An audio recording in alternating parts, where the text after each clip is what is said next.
facts of life. Wouldn't you agree? I better get me some alpacas.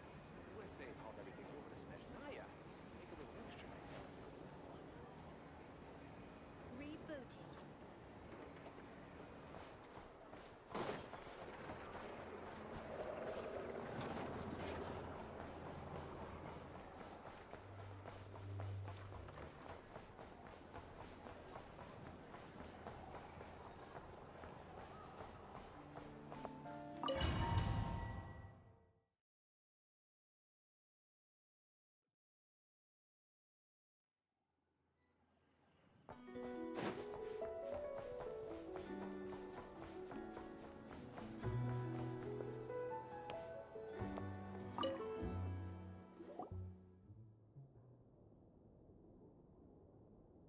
Miss Androne, traveler. Hey there. Paimon's here too! She was just helping them sort through their things. How did your chat go? That was fast. The call only just ended. Well, you said it was urgent, so we got here as quickly as we could. Albedo, I have some alchemy questions for you. I see. Looks like my knowledge proved useful after all.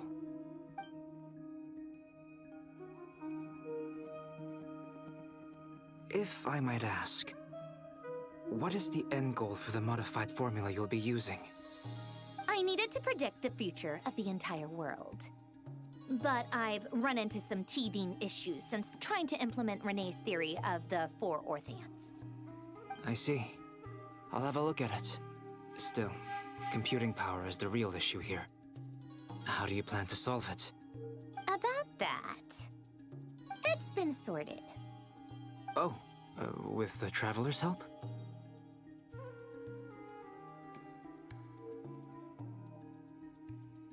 Actually, you're not wrong. He found the person with the solution. Was it Hat Guy? Yeah, it was him. Wow! Go Hat Guy! Seems like all that time studying at the academia is paying off big time. But where is he? Wasn't he the one who asked Albedo and I to come here? Come with me.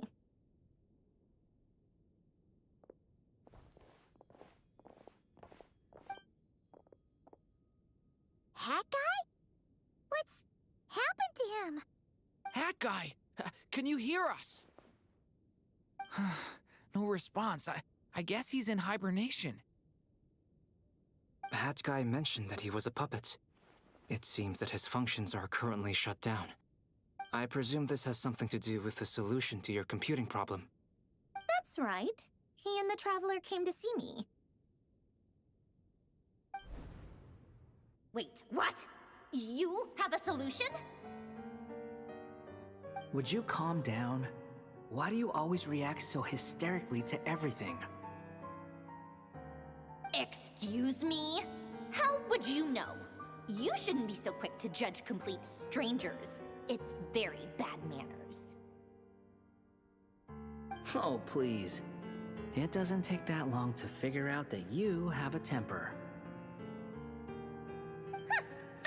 Where does a mere student get that kind of confidence?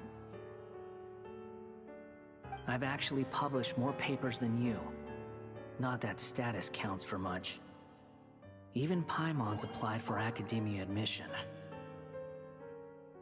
Huh? Are you serious? See? This is why I can't be bothered to explain myself.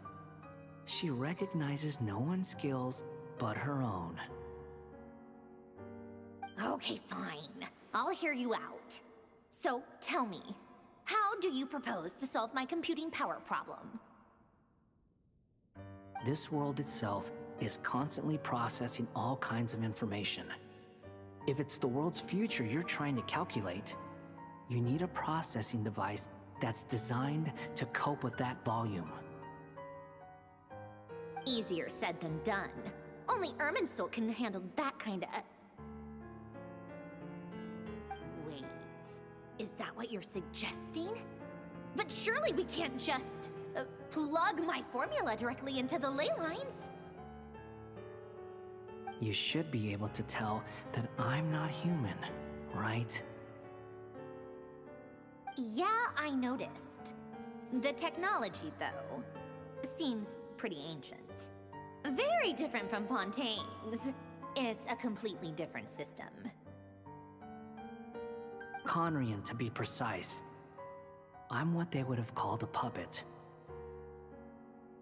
Puppets need an energy source and processing power.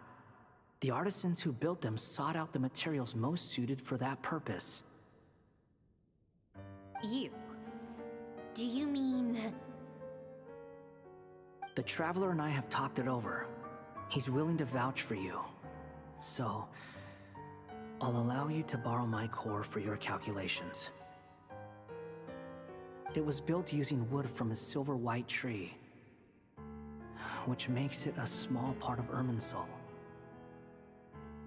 Conrian technology and Irminsul wood. Who in the world could have built you?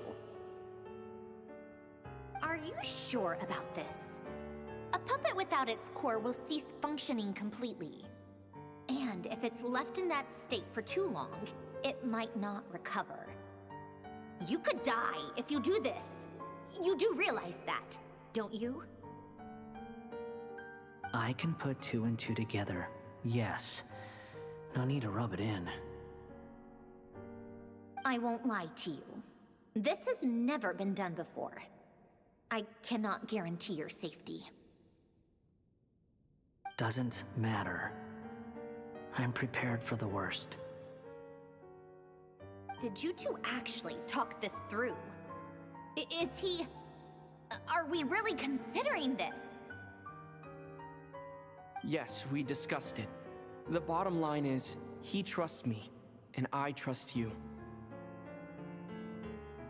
Let's give it a shot, shall we? Honestly, I have no clue where this kid even came from. But for whatever reason, he lent me his core to use in my formula. I'm very close to finishing my calculations now, and the core is currently in use. So I'm sorry, but I can only show you a sketch right now. This is what the core looks like. A silver-white branch.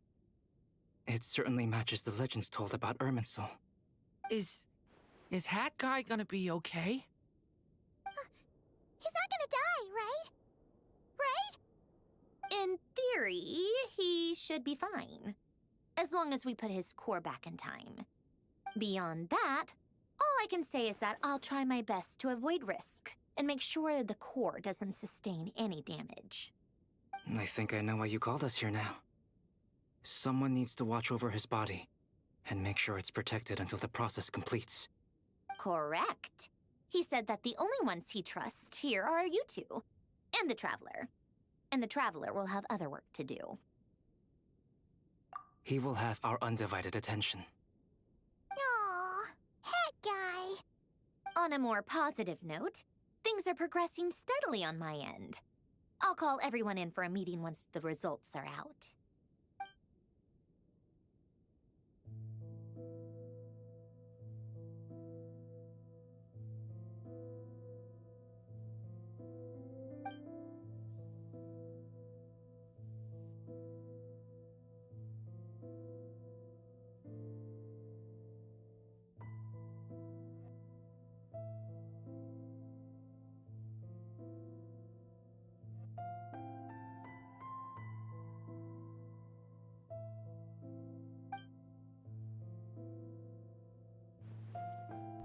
The worst-case scenario with the core removal is either a system reset or a total loss of function.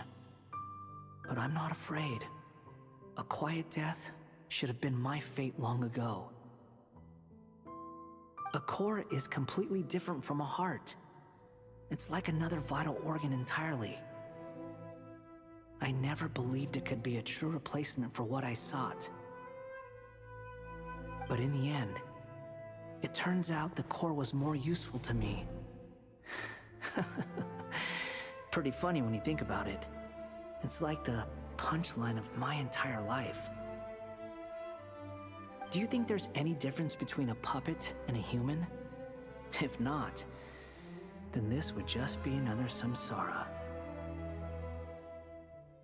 I have already experienced both a past life and a next life. Part of me wonders whether I'm only capable of making this decision because I've become a real human. What's with that expression?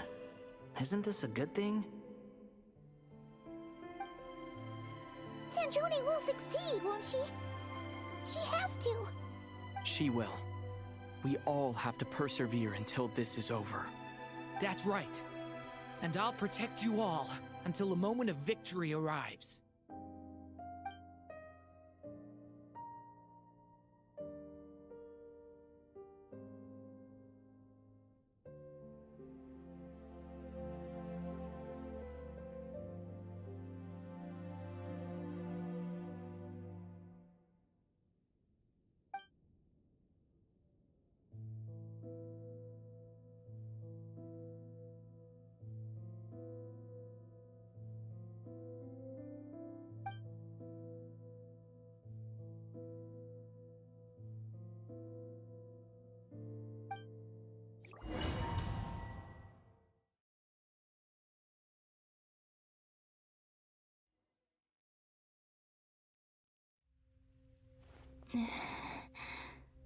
Who are you?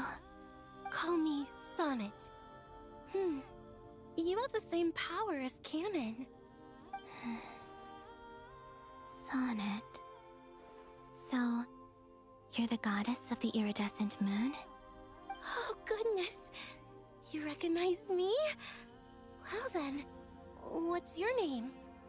Columbina. Columbina Hyposelenia. Hyposelenia?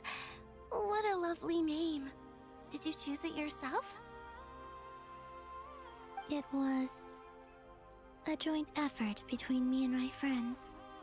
Friends? You mean your friends in the heavens? Huh? Oh, sorry. You must be exhausted. I apologize. Hang in there. Let me introduce you to my older sisters. Do you mean the other two moon goddesses? Arya and Canon? Wow, you sure know a lot. Hey, does that mean that our story goes on into the future? Oh, I guess that wasn't the best question to ask. It's alright. We were prepared for that possibility. You could say we were too prepared. I can't even remember how long my sisters and I have been here by this point. When did you get here? How long has it been? I can't say for sure, but it feels like it's been forever. I see. Are you feeling alright? You look a little unwell. I can hold out a while longer.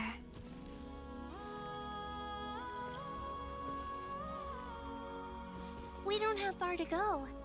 The place where my sisters and I are based is just up ahead.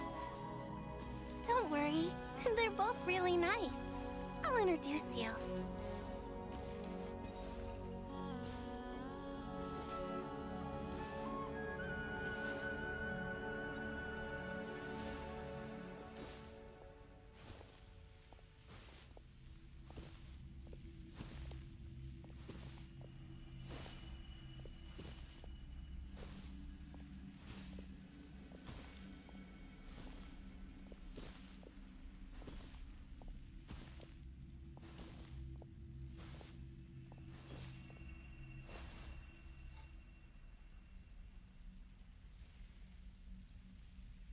Sisters! I'm back! And look who I've brought with me!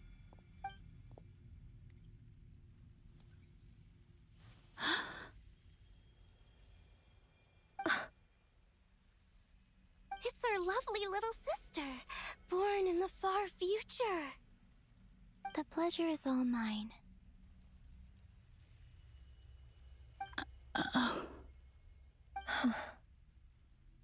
Allow me to introduce you to Columbina Hyposelenia.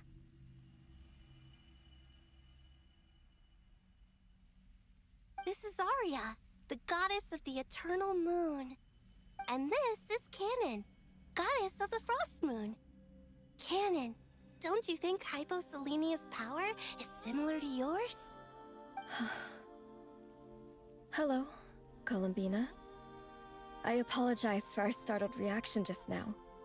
And please, forgive our little sister if she's been annoying you. She tends to talk a lot. It's fine. You seem shy. Don't worry, Columbina Hyposelenia. No one can hurt you here. Could you tell me where here is? Please. I must know.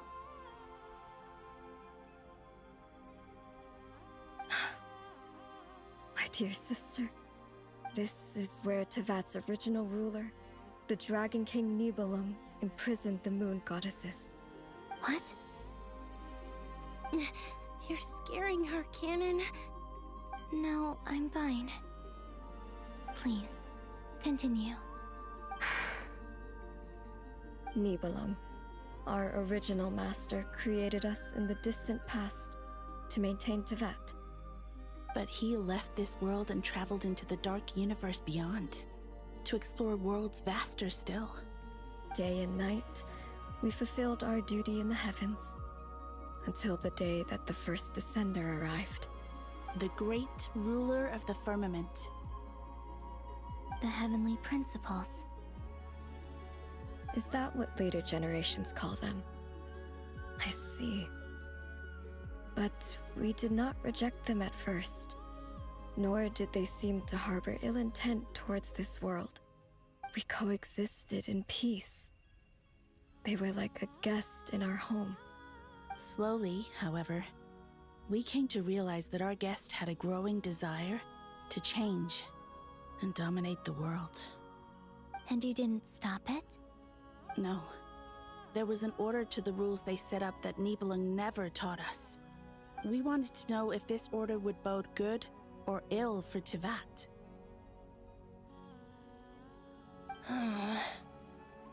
All right. Canon and I wanted to know. Sonnet was against it from the outset. Later, we discovered that this great ruler of the firmament bore an almost paranoid hostility toward the desire of certain life forms to seek power. Or perhaps they feared them. They would even cast down celestial nails as manifestations of their power, to punish the civilizations of the world below. Only this was far beyond mere punishment. Right. Their rules brought order, but the price people paid for merely testing the limits of those rules was far too great.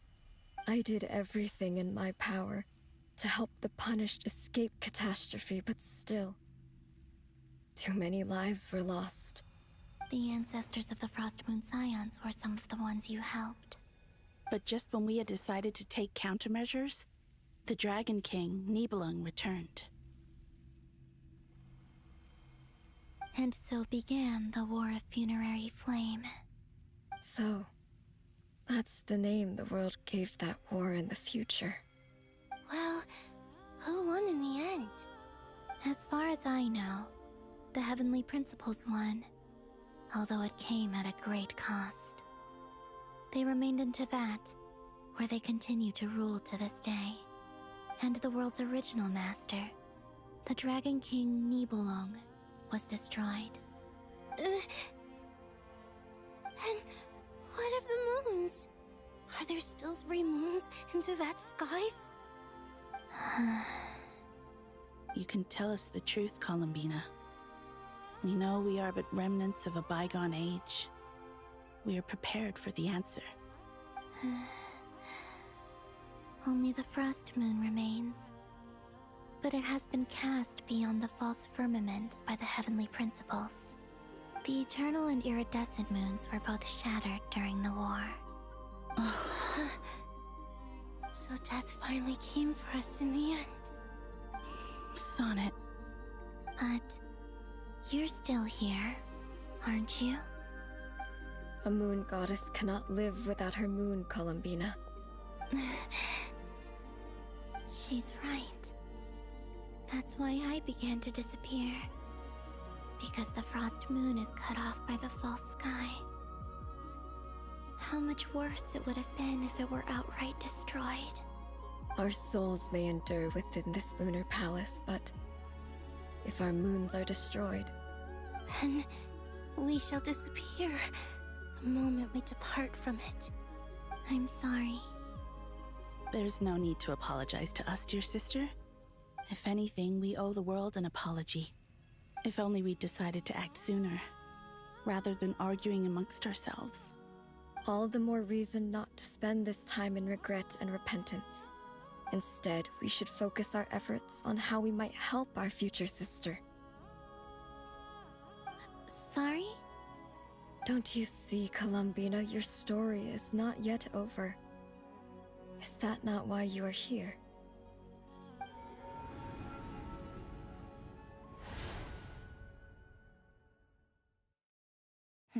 It's done. Initiate numerological array. Continue running primary process. Calculate the world's fate through extrapolation. And identify nodes of potential change. Secondary process, scan for moons.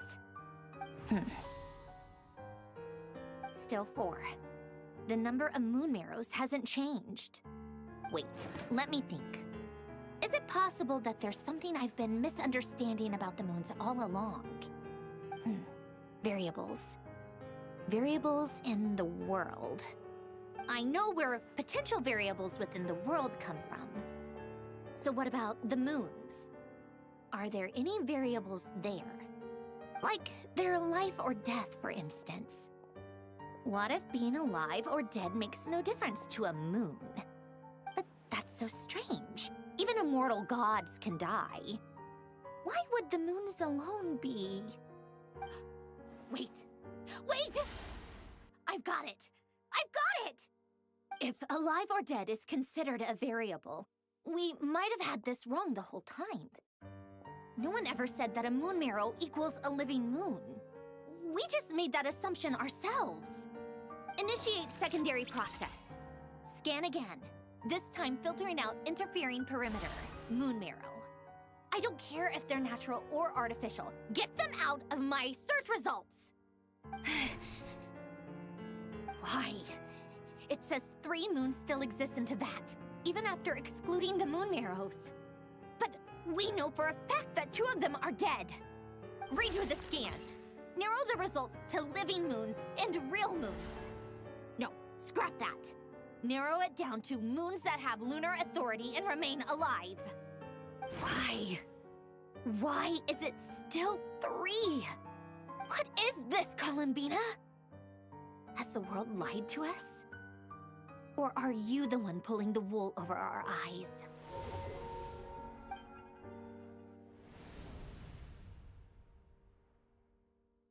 So, you think that the moon's reflection might be where Nibelung imprisoned the 3 moon sisters? Yes, it would explain a lot, such as why that space would respond to a moon goddess's power, opening the moon gate at her command. It would also explain why Miss Columbina has been unable to leave, and why time flows in reverse there.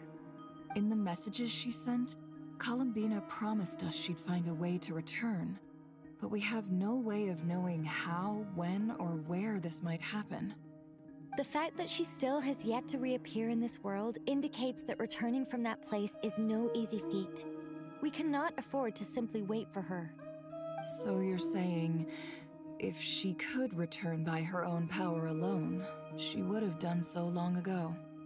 Yes, she certainly wouldn't leave it to this late stage when it's so touch and go. I've been giving this some thought, and I've come to believe that Luana's harm might be an anchor that she left behind, as a sort of future waypoint. This could also explain why Luana's heart is always by the traveler's side. Sounds like a plausible theory. If that's the case, there must be some criteria we need to fulfill to allow Columbina to return to the present. The question is, what could they be?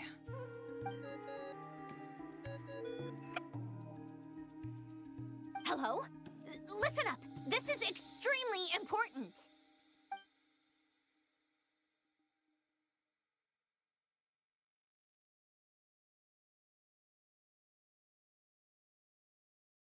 Not only is Columbina alive, but she may well exist in a form unimaginable to us. I'm still unclear on the details, but she's done something truly inconceivable in the past. And the clue to what she's done lies in the moon and Tevat's sky. Truly amazing. Oh, I'm so delighted for her. I'm sure we all feel the same. And I'm sure Columbina is ready to get back here and fight by our side. I'll keep my calculations going and try to find some way of coordinating with her. But that's not an excuse for everyone else to slack off, okay? All of you had better keep trying to think of solutions.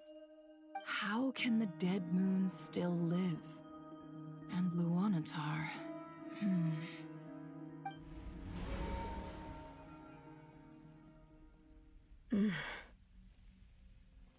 It's hard to believe that's what will happen in the distant future. Our authority is linked to the most fundamental rules of Tevat. I suppose it's no wonder that many would covet that power. I didn't realize that when you said friends, you meant people who live down in Tevat. That's so lovely. I always wanted to go down there and have some fun.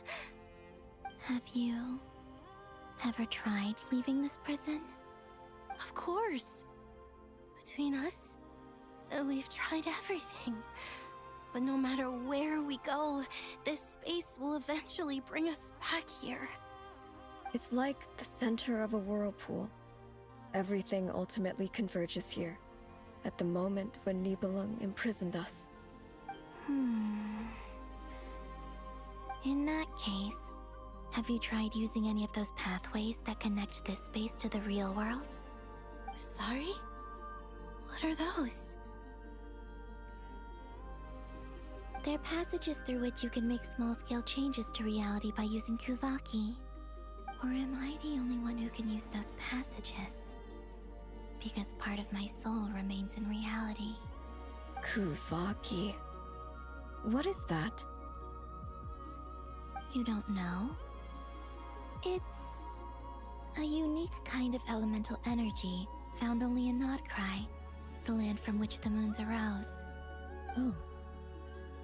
Well, it's true that the moons first rose up from the part of Tevat you say is called Nodcry. But there is no difference in the elemental energy between there and anywhere else. What? Could you show us some of this Kuvaki? Hyposelenia? Maybe if we see it, it'll make more sense. Okay.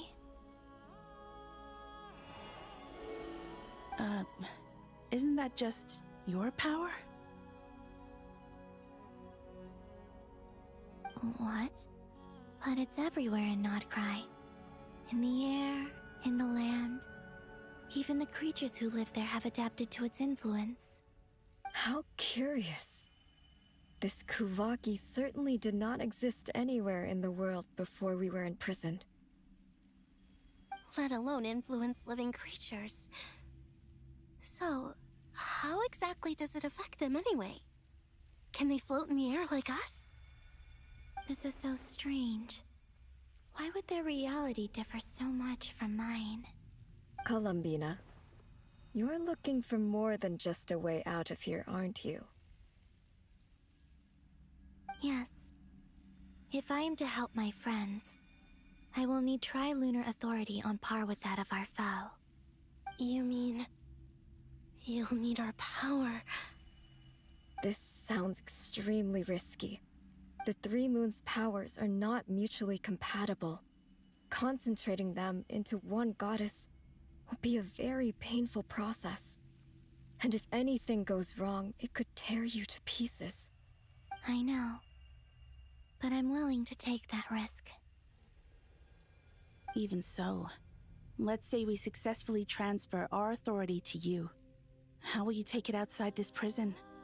Nibelung constructed this realm specifically to prevent us from using our powers to interfere in his war.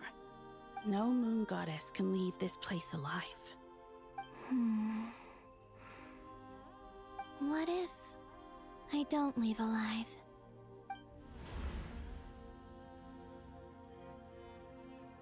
Where what we're meant to do to help Columbina.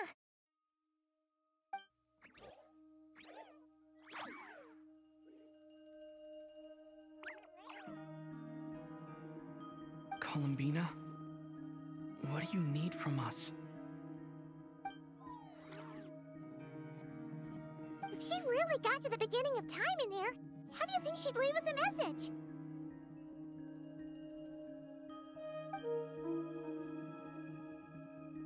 You don't think she'd write it down on a stone tablet somewhere in the hopes that we'd find it, do you? Seems unlikely. Columbina may not talk a lot, but she thinks deeply about issues like this. Let's review what we know. This is the Columbina who fought alongside us against the Reikir of Solnari, and with whom we celebrated Moon Prayer Night. She knows our personalities, our ways of doing things, even our unique strengths and abilities. So, if she wanted to tell us something from a long, long time ago, what would she do? Oh.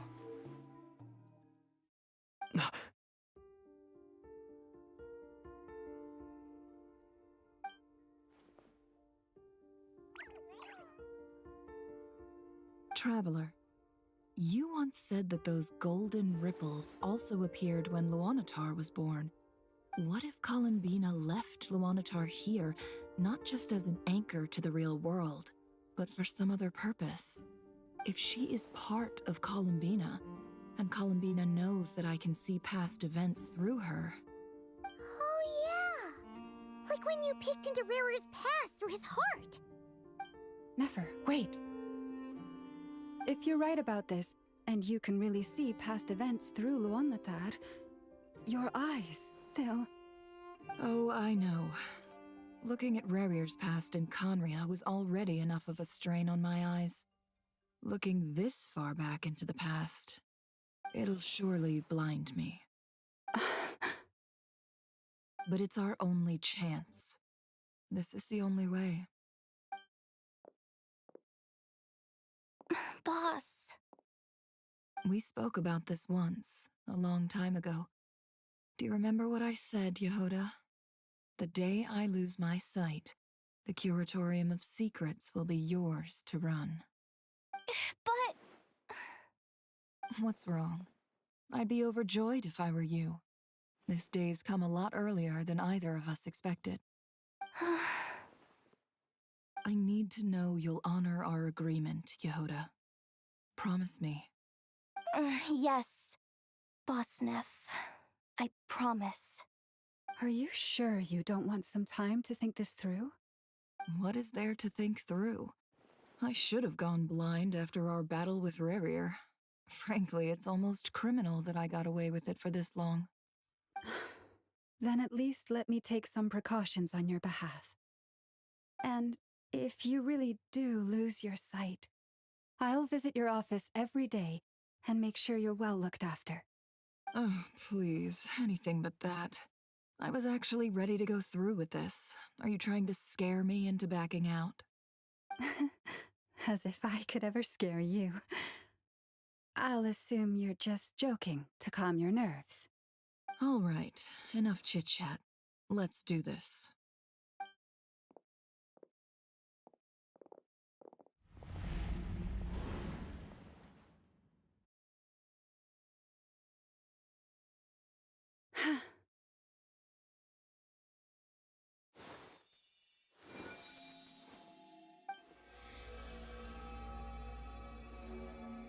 All done. Good. Now give me some space.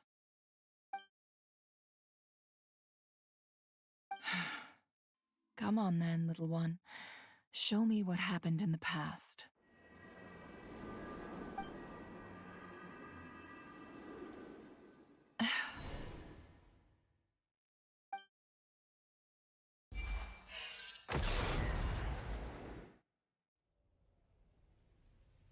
Between the Trilunar Authority, Kuvaki, and the sole-surviving moon, the Frost Moon, I think I might know how to get back. But I will need my sister's help. Time to go talk it over with them.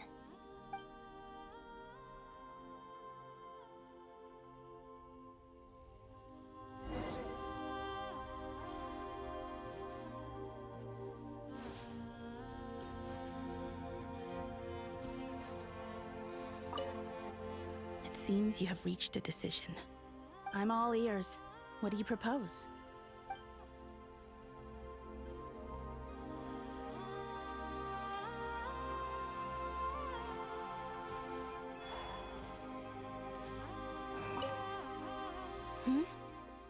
Have you decided what to do?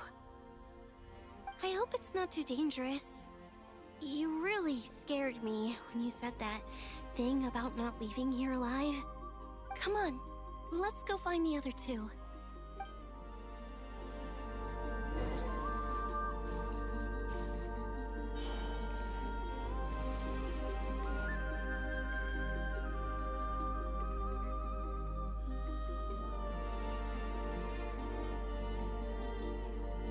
Have you figured it out, Columbina? Tell us, how do you plan to leave this place? I intend to die here, in this moment, and then be reborn in the future with the help of my friends. What? What are you saying? How can the dead be reborn? And how will you inform these future friends of your plans? You can't exactly leave oracles. Nothing can escape this place. Not a single ray of moonlight. And even if you found a way, what if they never find the message you left for them? You'll... No, that won't happen. Come again? They will find my message. I'm sure of it. I'm not following. How exactly will you achieve this? It's quite simple, really. First, I will leave my soul here.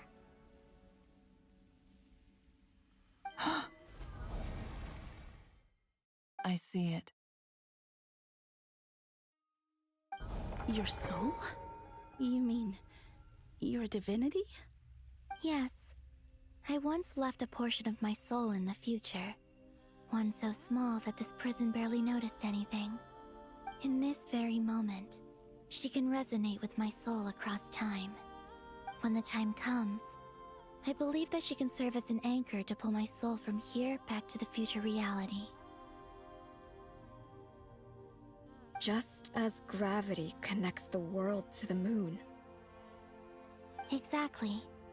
In the future, where I came from, the moon has been cast beyond the false sky, but I can still feel that it is there. In a similar way, I can feel a connection to the soul fragment I left behind even now. My friends can use it to detect my presence.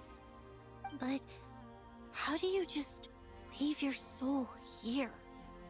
Is that even possible? On my way here, I met an ordinary mortal who entered this place long before I did. Her body is long gone, but her soul remains. And before that, I encountered an old enemy whose entire soul survives here intact, while the power that once corrupted his body has faded away. So, perhaps this space is specifically designed to imprison divinity and authority, but not the physical body. Still, even if your body can escape, would it not just be a lifeless husk without the soul inside? Wait, is that what you meant when you said you wouldn't leave alive? Yes. I shall turn my body into moonlight and pour it over Nodcry. That power shall protect the land and quietly blend into it, awaiting my soul's return in the future. However, I cannot do this on my strength alone.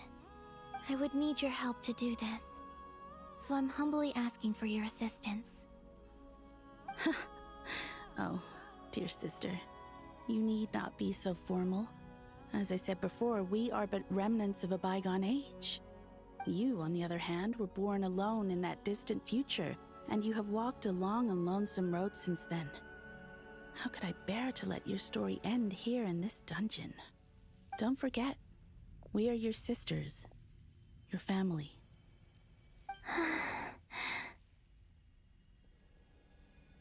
Arya's right. Actually, I've always wanted a little sister. Can you imagine how it's been for me? Getting nagged by 2 older sisters all the time. Now, I finally get to be the big sis. And not just that, but I get to help you return to your world, too. How could I say no to that? Sonnet. Canon?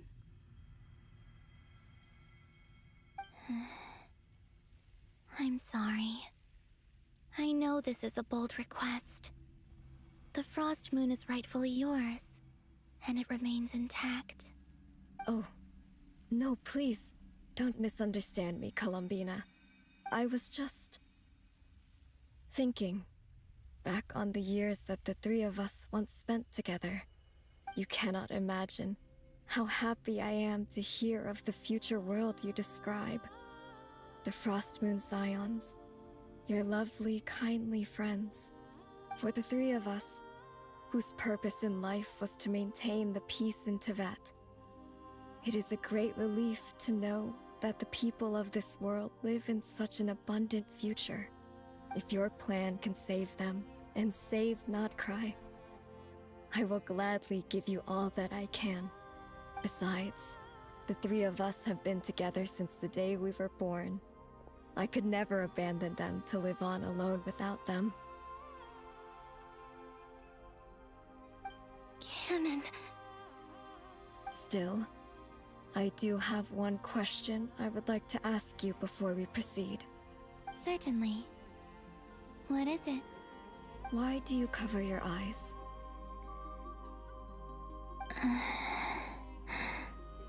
Yeah, I was curious about that too. But it seemed personal, so I didn't want to intrude.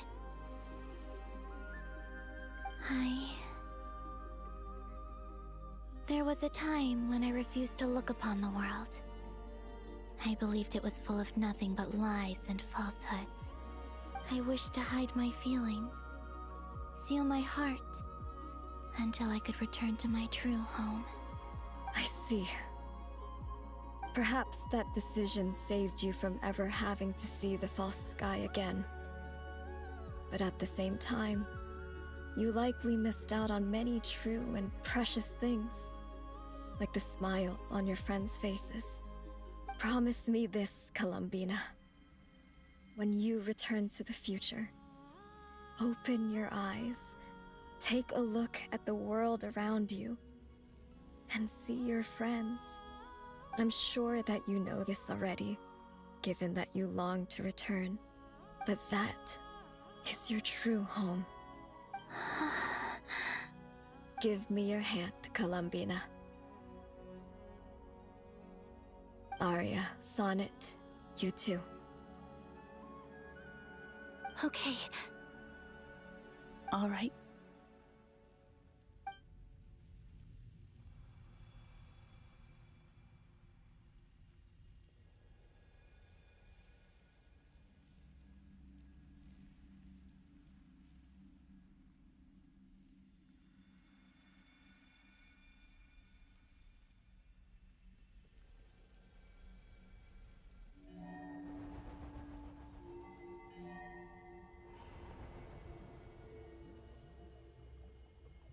We once were the songs sung for eternity, but now it is you who must continue to sing.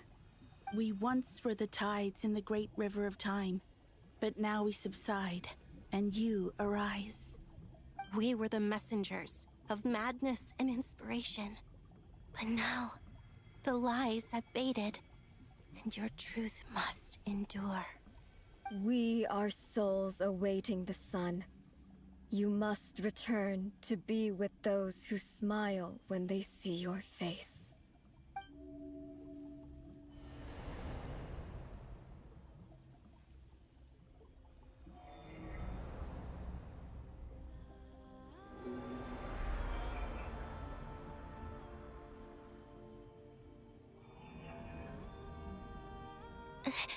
Is it done? Yes. We have transferred the authority over all 3 moons to Columbina Hyposelenia. From this moment on, she is the Tri-Lune Goddess, the one and only moon goddess of this world.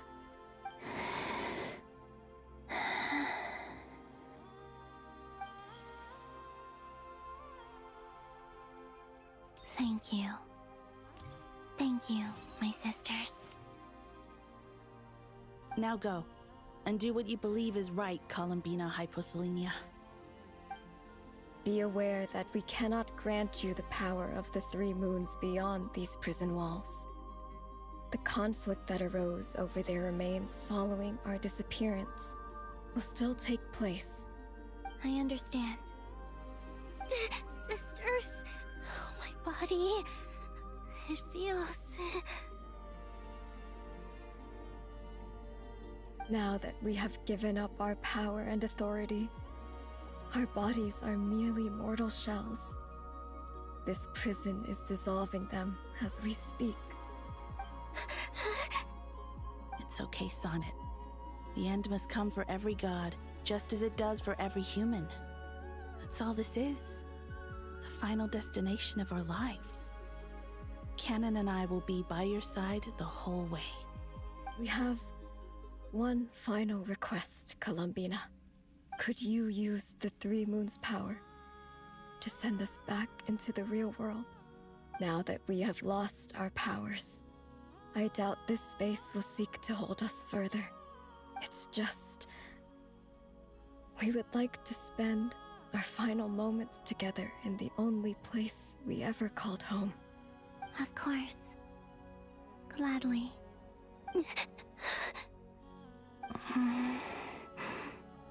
Sonnet? Yes. Don't... I wish I could tell her not to give in to the abyss. Not to be afraid. But is this really what I should say at this moment? Don't forget. I'm so glad to have a big sister like you.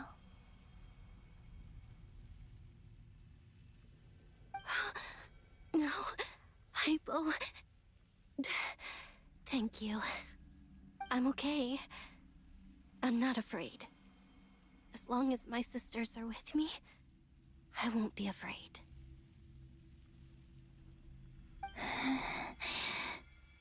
It looks like this is goodbye, sisters. Goodbye, Columbina. Take care of this world in our stead. I will.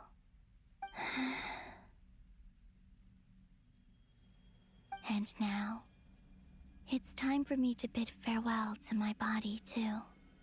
May it become the moonlight that keeps Nodcry company through the long years ahead. So this is why Nodcry was not always home to Kuvaki. It only appeared after I poured my body out upon this land, and only this land. Kuvaki responds to me because it is me, my body, answering the call of my soul. And the golden energy I've encountered on my way here was, in fact, that very soul, which I am about to leave here to guide me. O power Tri-Lune, eternal moonlight. I, Columbina Hyposelenia, lay aside my body. Let it be cast into the dark night to illuminate the future. May it be a companion to all who dwell beneath the moon.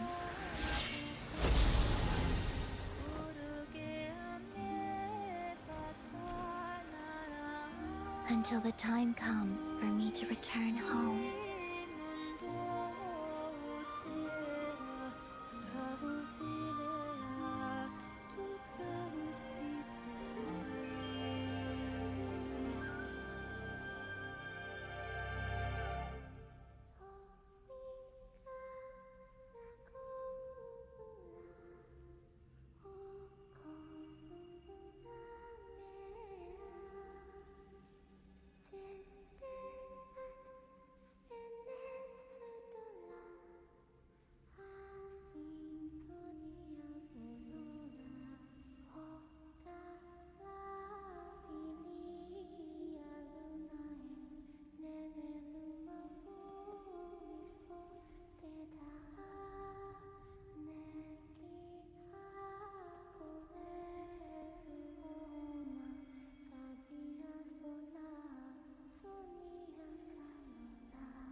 allowed to see that?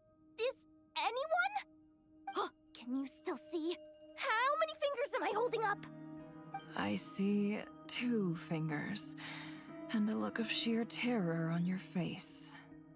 Truly astounding, Miss Nefer. Your eyes have glimpsed the very ends of the world, and yet they remain as sharp as ever. Or is the credit for this miracle due to Miss Lauma? It seems that even time itself is no match for your medical skills. Surely you jest, Mr. Flint. I suspect we have Columbina to thank. She must have realized the immense toll that the ritual would take and purposely set aside some of her power in the past to protect Nefer's eyes when this moment arrived. There is always a great price to pay for witnessing the truth, but it seems that this time, Columbina has shouldered that burden on our behalf. She chose the perfect method of getting a message to us. Though her eyes were always shut, she was clearly so perceptive. She knows us well. She knew exactly how we would think and what we would try. Despite being separated by time and space, we're seeing the same possibilities and seizing the same opportunities. We still don't even know if she's okay right now. But as long as there's a chance we can do something, we'll fight to make it happen. We'll get you back somehow, Columbina.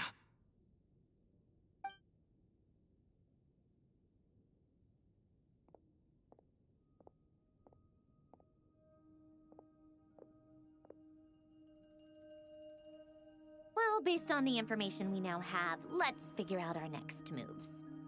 Thanks to these gentlemen, we have a much clearer picture of the situation with Dottore. The civilian population has been moved to safety, so we no longer need to hold back. Miss Androne, how are the calculations going? So far, so good.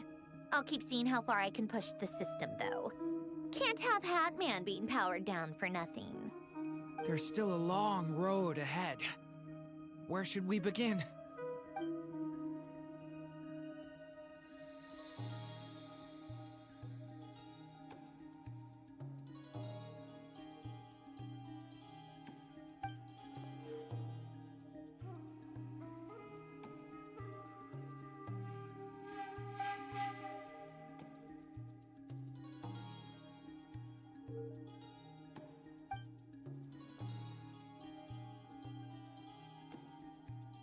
Our plan is clear.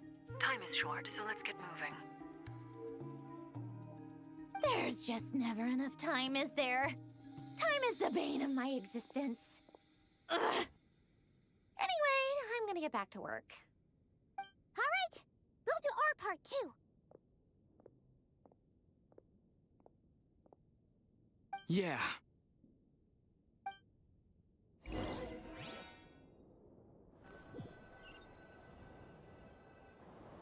Albedo's theory says that elemental energy can dilute the light realm's power.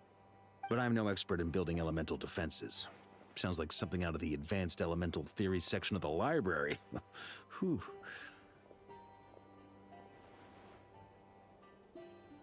You seem quite troubled. Well, yeah. I mean, who doesn't get a little flustered when they're completely out of their depth? You were the very picture of confidence back when you approached the Hexen Circle. Yeah, I could have been faking it through that whole meeting for all you know. Who's to say I'm not just a ball of nerves in a charming and gregarious package? Oh gosh, really? I'm so sorry, I had no idea. Well, you're all the braver for it. Still, I was much more in my comfort zone than I am here. At least in Mondstadt, you can cry for help from a cliff top and actually stand a chance of summoning Barbados himself. Things have never looked bleaker than they do now. If we don't pull this off, Tevat's doomed, isn't it? Oh, you think so? Actually, yes. Yes, it probably is. It's a shame. Don't put too much pressure on yourself. Tevat has faced annihilation many times in the past, but it also gave us you, didn't it? Hey, don't give me that. It's not like I'm anyone special. I disagree. Every human born in this world is special. We angels have always believed that. In that case, this humble human being has a big favor to ask of you. I thought you might say that. I'm sure Alice, in her great wisdom, sent you here precisely to help us in this difficult time, yes? Well, that has less to do with her wisdom and more to do with my power. Of course, of course. Well, the thing is, these elemental defenses we're about to build, I don't think it's a question of if they'll fail, but when. Durin's findings from his patrols make it clear that Dottore is constantly expanding his territory. First it was his lab, then the design bureau, and now this.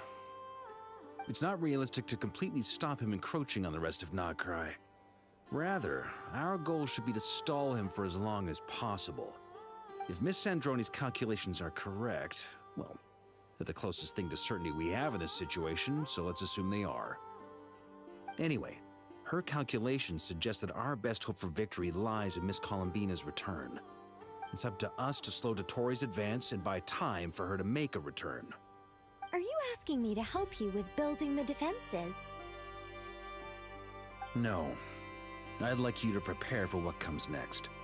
When he eventually reaches us, we will have to fight him. You were an angel once and a mage now.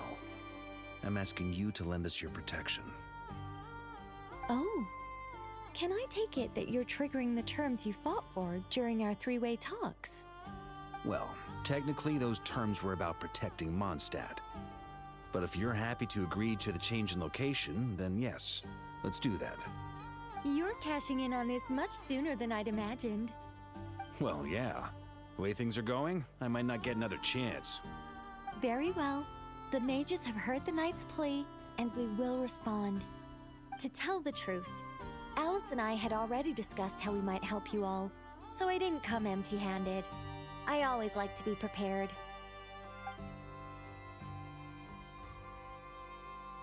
This is... wow. Yeah.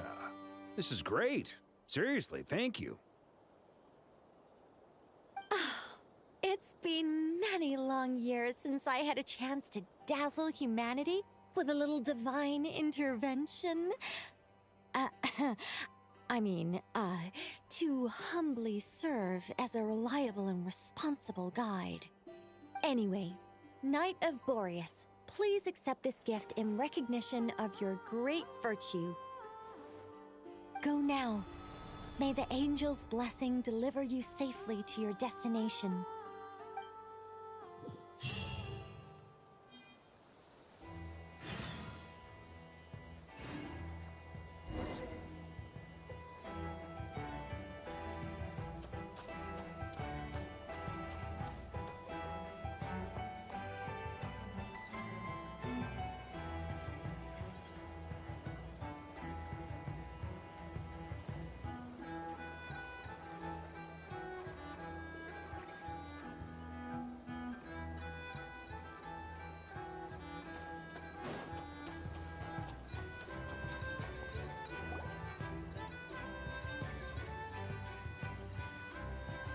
You're here. Sandroni! How are things going? Glad you asked. You two are about to become the first people to lay eyes upon my masterpiece. Or should that be the first person and the first, specter? Hey! Whatever. Come, feast your eyes on this. Wow! We've never seen something like this before! This meter displays the progress of my formula. Currently, it's still making the most important connections. Once it's finished running, I'll deliver it right to your side. And then, we can finally bring Columbina back. What do you mean, deliver it? Can't you just tell us over the Dodo communication device? It'll just be some numbers, right? You're such a greenhorn. This isn't the kind of formula you solve in math class. It's a highly complex algorithm capable of constructing a framework of rules. Whatever. We'll be here all day if I start trying to explain it. All you need to know is, The formula must be completed before we can bring Columbina back. I'll share the data with you. Nicole's agreed to let me use her information channel, so we just need to use the Dodo communication device like so. And... there. Now you can check in on my progress. Wow! Look at that! You're amazing, Sandrone. About time you recognized my genius. Took you long enough. Anyway, that's all for me. You should check on the others if you have time. Make sure we don't have any weak links in the chain. That might sound harsh to you, but close supervision is a common practice in the Fatui. Not looking to catch anyone out. I just care about everything going smoothly. That's all.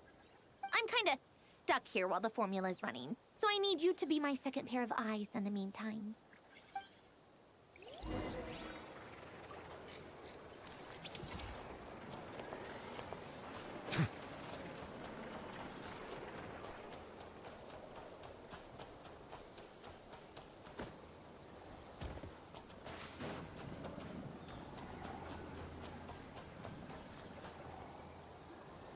Thankfully, Miss Nicole has come to our aid. Nasha Town is now looking very well defended. Golden Flame. Yes, that's Nicole's power, all right. Based on the latest message from Grandmaster Varka, it sounds like they've reached an agreement. The situation should be more stable with her assistance. Everyone will have at least some degree of protection. Albedo! Durin! Hello there, you two. Are you well rested? That's good to hear. As per the plan, Albedo and I will be in charge of Nasha Town. As Dottoro's energy field expands, it's creeping ever closer in that direction. But we will do our best to hold our position. We've fought side by side many times before, and always with great success. I believe this time will be no different. So don't worry about us. Focus on fighting Dottore.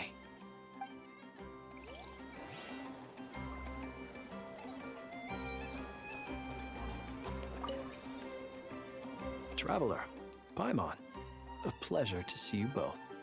Flans! How's everything coming along? Fairly well, if I do say so myself. Personally, I am ready to confront Dottore head-on. Ooh, you sound much more serious than usual. To be honest, I am not usually fond of exercising my full strength. For one thing, it's hardly conducive to maintaining a low profile. Besides, I believe one should have the right to choose when to show their hand. I am conserving my strength until the moment of battle is upon us.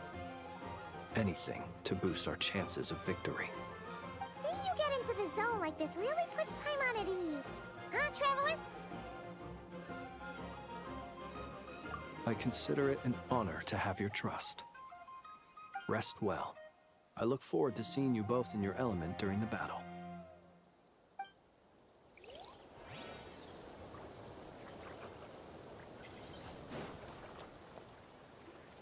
Yes, Miss Moonchanter? What are you staring at? You always address me in the strangest ways. Lady Moonchanter 1 minute, Miss Moonchanter the next. Yes, and? Are either of those incorrect? Not as such. It's just that I simply call you Nefer nowadays. Uh-huh. That's my name. What's your point? The point is I don't add any honorifics or titles. Meaning what? That maybe we're on friendlier terms now than we used to be. Is that how you see it? And I thought I was the one with eye damage. Paimon, Traveler. Just swinging by to check in on you. How are things going? Did you manage to get some rest? Don't worry about me. I won't slow us down. And I give my all to ensure our victory. Ah, yes. Allow me to give you two a quick checkup. All done. You're both in good shape. You're welcome. You'll have your work cut out for you in this battle against Dottore, so make sure to get some rest in first. Paimon will keep an eye on him. Don't you worry. I'm glad to hear it. Take good care of yourself, too, Paimon. Sure thing.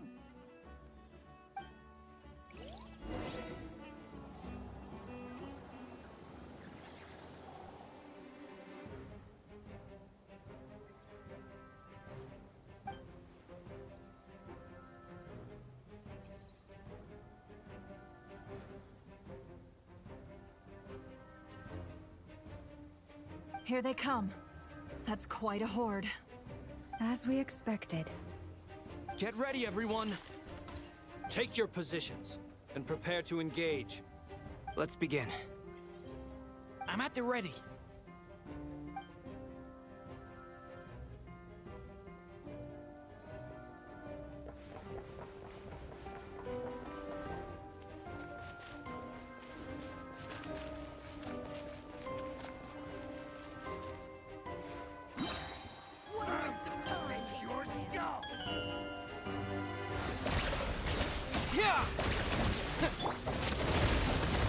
Beware the creatures of the night. Another one. 5. Got a frenzy with your name Be on it. silent. Pretty strong. Observe.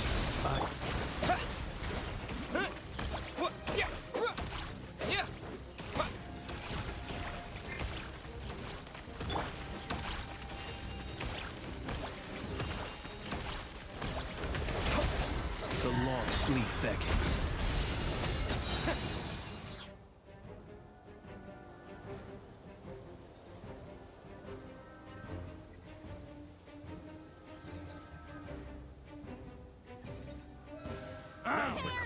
Your skull! You poor lost lamb. By the frost moon of Rose. These creatures cannot stand against us. Oh, fighting talk. Just don't let your guard down. That goes without saying. I'm hardly the risk taker in this group. Excuse me? For the everlasting. It all adds up. The mystery unravels.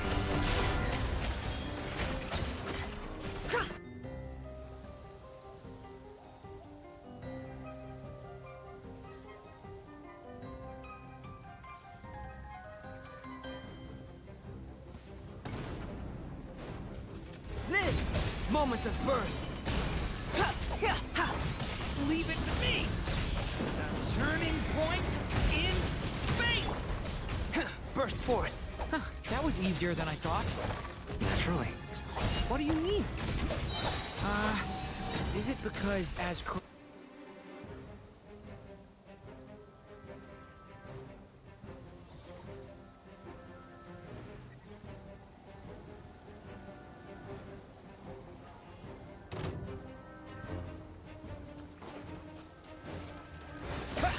wipe out!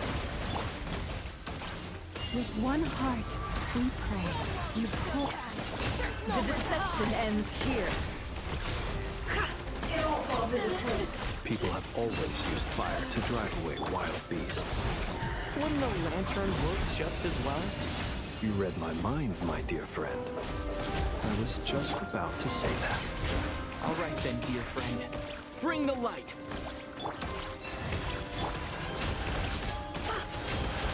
Seek within.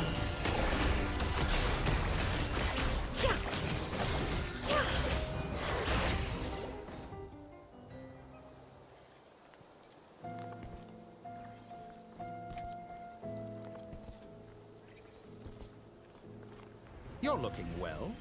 I trust you've had a good couple of days. Dottore. It's actually a good thing, in my view. If the subjects of my experiment were to die prematurely, it would throw quite a wrench in the works. And so, I must thank you all for your resilience. We are no longer on the same level, but you are nonetheless worthy of my respect.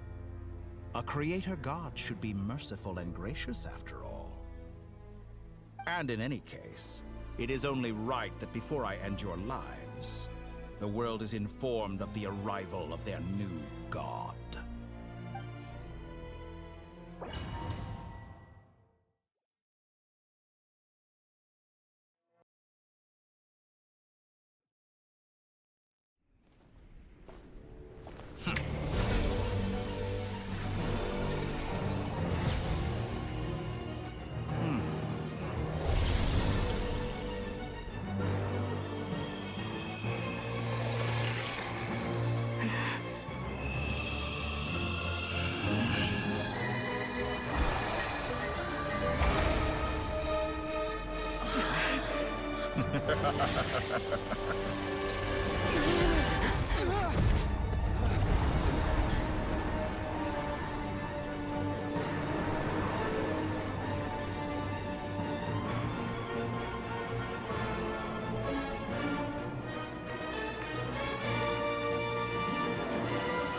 The experiment begins.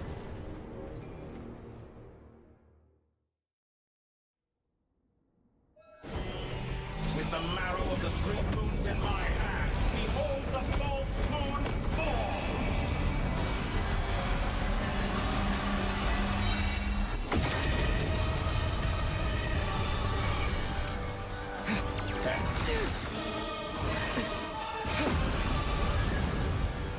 Go! Be shackled! It all adds up. The mystery unravels. Leave this place. Observe.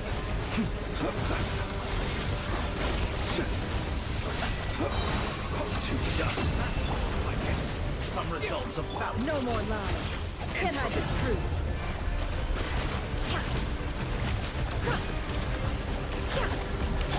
Taurus, protect us. Keep it up.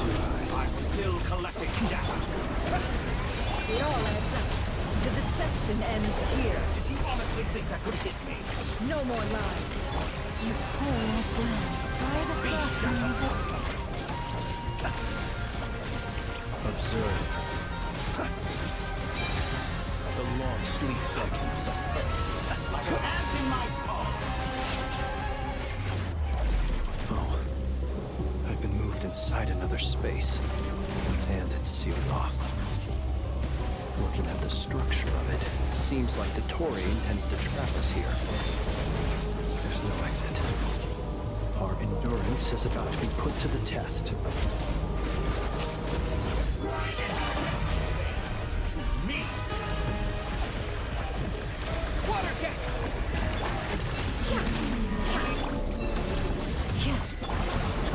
Go! Excellent! Seek within. It all adds up. Taurus, protect us for the everlasting. Water jet! Foul! Did you honestly think that would hit me?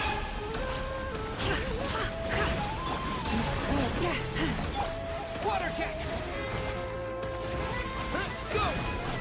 No more lies. The 3 moons in my hand, behold the false moons fall!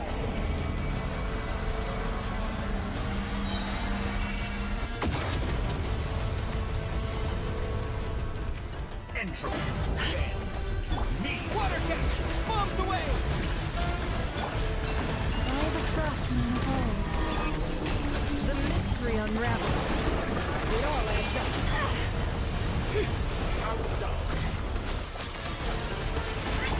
Water jet! Taurus, protect us. Tell me, where will you try scurrying off to next? A great looks like Dottore has opted for a divide and conquer strategy. But we will not allow him to triumph.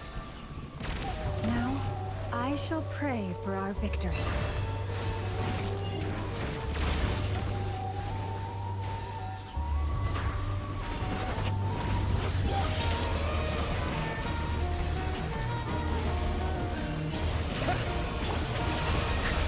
No more love.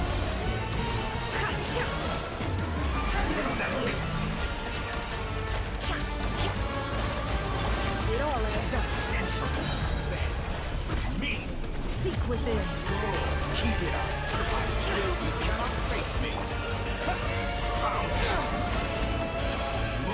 remnant!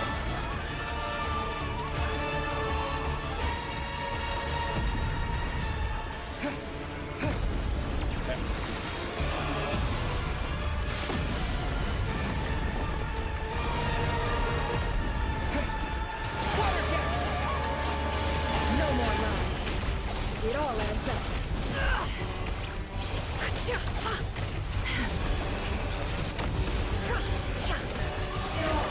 That's how dull! Can't hide the truth. You cannot face me!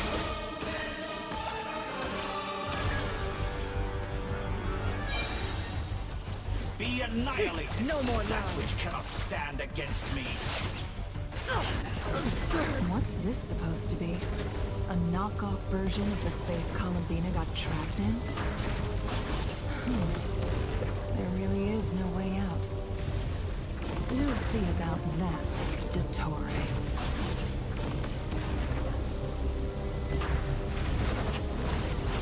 Enter my apologies. I have not intended to take your team this one. But you have a choice.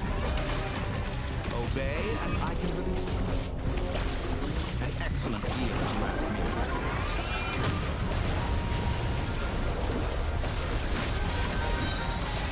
Wipe out! Go! Good.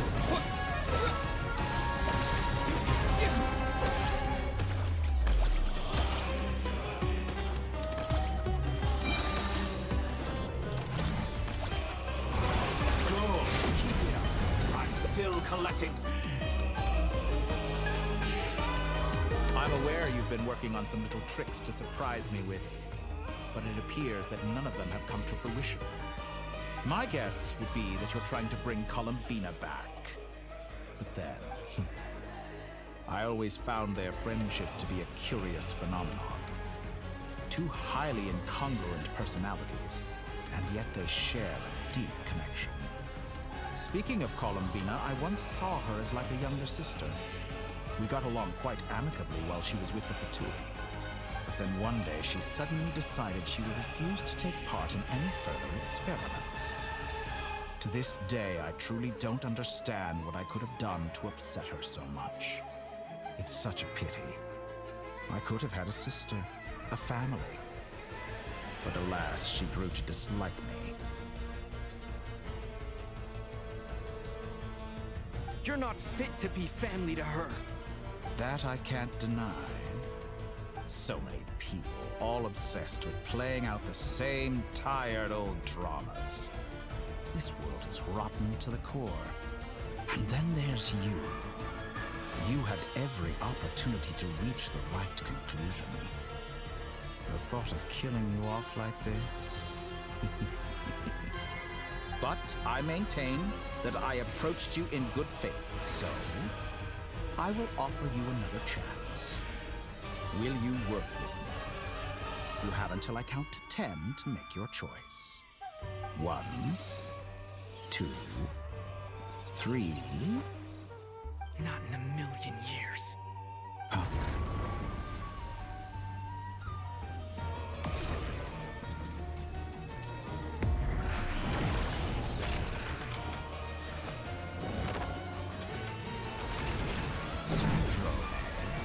What a pleasant surprise.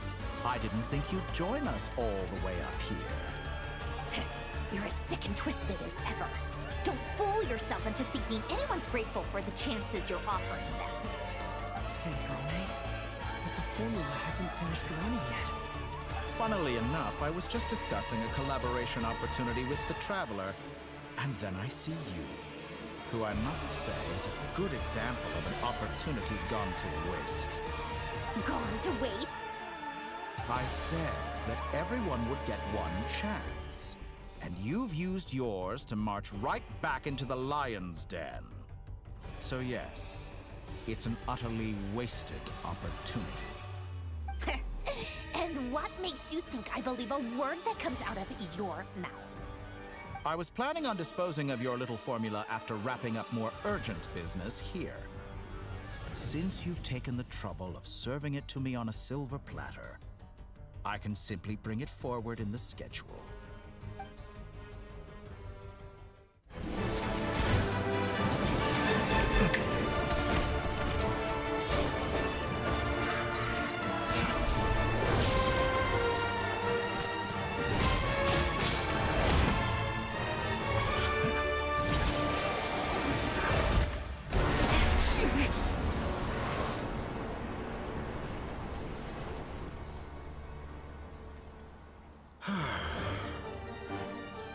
Is this your life's work? This piece of trash?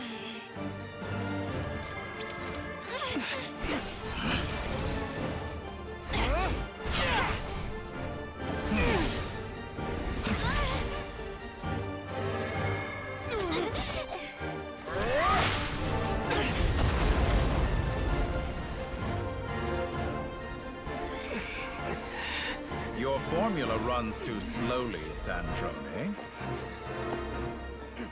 You put your hope for success on others instead of fighting dirty. That is why you have failed. Now, whom should I slay first? Any volunteers? No one? How nice of you to leave the decision to me.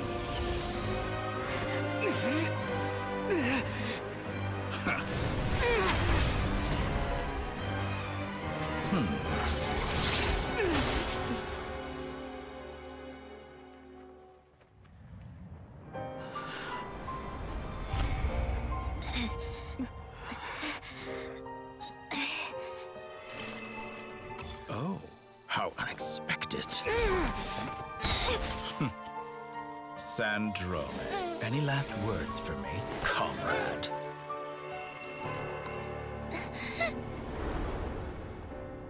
Is there anything you wish for?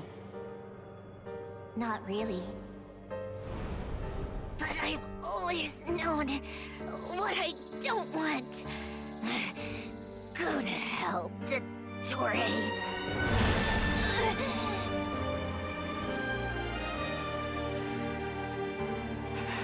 No!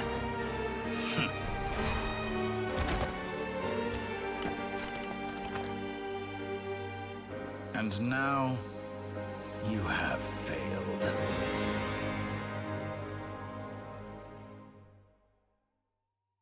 Sandrone! Now you see how fragile mechanical contraptions are. Just a gentle tap, and they fall to pieces. However keen of an inventor Sandrone may have been, her death spells the end of the formula that was running inside her body. Of course, I have to commend her for making it this far. As her colleague, I have to admire her stubborn tenacity. Now, it is time for you to take your place by my side.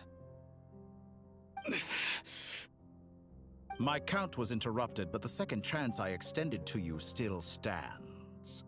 Once again, you are welcome to join me. By now, I'm sure you have gained a greater appreciation for the power and authority I wield. What is stopping you from embracing a new world of endless possibilities? Not in the mood to talk? As you wish. You seem less talkative than usual today. I'll change the topic to something more apropos. Sandrone was always like this, never trusting anyone, always so reluctant to share her research with them. Objectively speaking, she had her strengths. It is remarkable how she extracted and even optimized the world formula from so much data. But her inability to trust was her undoing. Had she allowed someone else to monitor or run the formula for her, you might still have a chance at victory even now. But regrettably, she was a stubborn fool. As much as it pains me, she had to go. Dottore, maybe this is news to you, but people can change. Columbina surprised you when she escaped. And I think Sandrone would surprise you too. Change? You can twist the truth however you want, but I see it clear as day. You're the one who can't trust other people. Is that how you see me? By this point, what can you hope to do about it?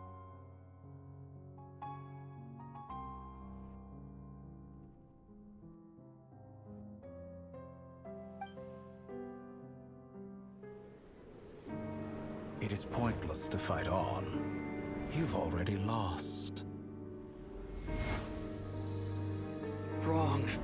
You can't win this, Dottore.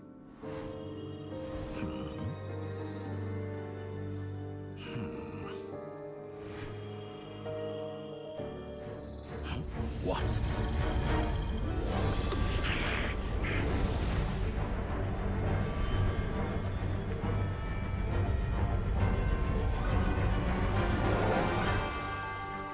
My formula can get us 90% of the way. It will connect you to Columbina. Then, I will bring the formula's output to the Traveler's side. For the last 10%, do whatever it takes. Just bring the moon down.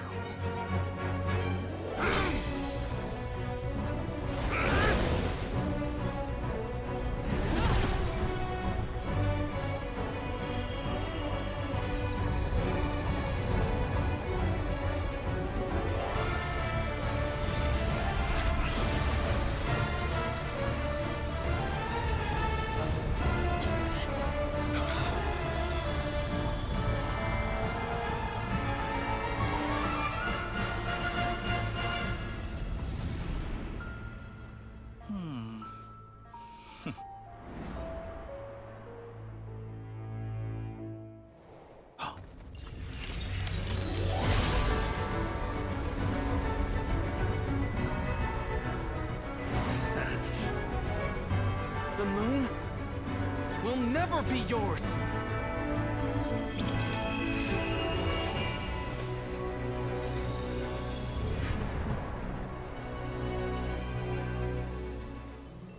I turn my body into moonlight and pour it over Nodcry. My soul, I leave here to inform my future friends. Lastly, I will hide the Trilune Authority within the Frost Moon. And when my body, soul, and authority are reunited, finally... Columbina!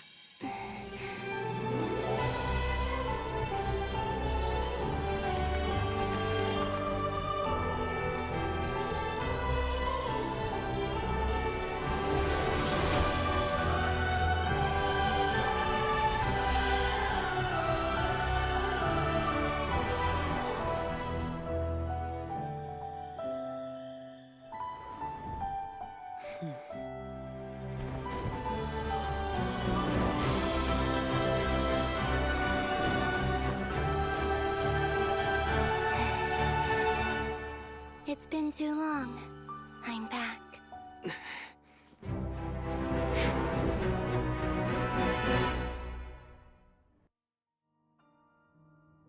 Stay focused on the battle, Traveler. What a touching reunion. Though I personally find myself repulsed by the sight of weaklings huddled together for war. Now, quite finished patting yourselves on the back. Show me how long you can struggle before you drown. Watch out, Columbina! Manipulate space itself! I know.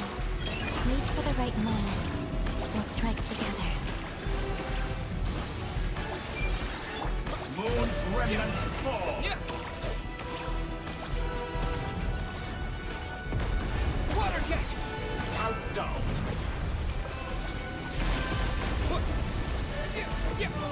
Entropy!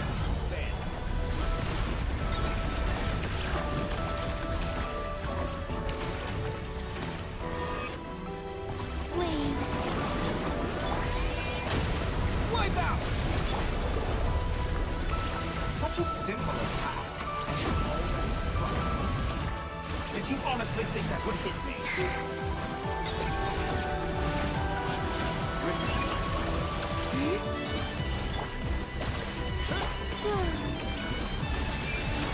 Enough! Like an ant in my palm.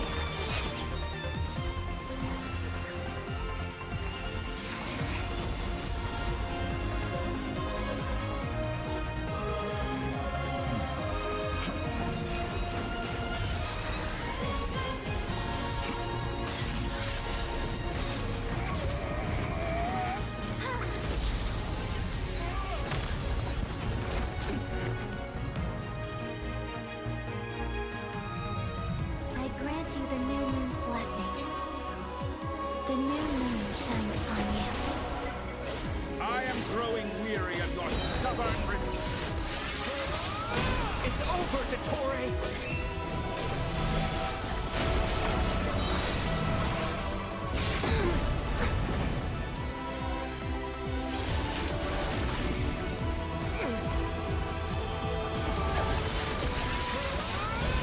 to pay for your heinous crimes! So close. I was so close to the new world.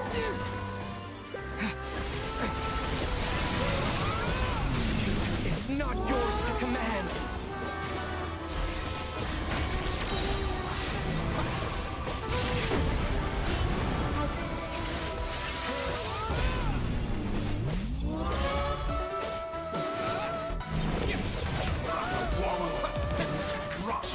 Decaying world!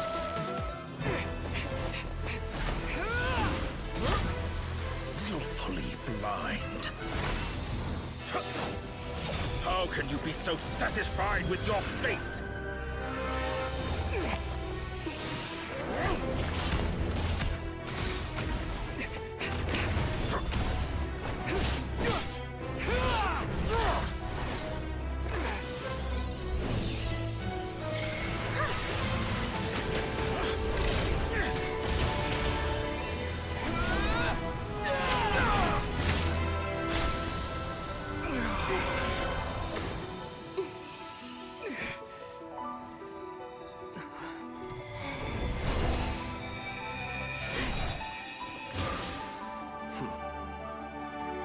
This battle was never about fate. It's about friends, family, and the home you stole from them. So dull. Only the weak rely on each other for comfort. You shall see. Once I transcend fate, you will be nothing but fodder for my grand experiment! That will never happen.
No, this world is our home.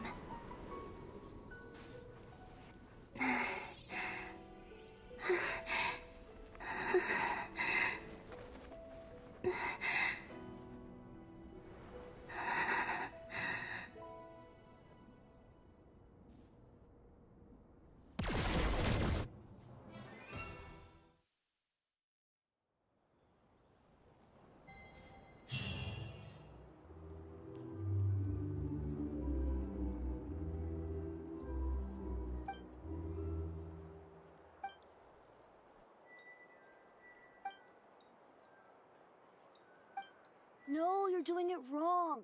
The moon looks like this now. What are you drawing, children? The new moon, Mom. It looks different than before, doesn't it? Also... Can I go buy a sugar sculpture today? Please? Just one? All right.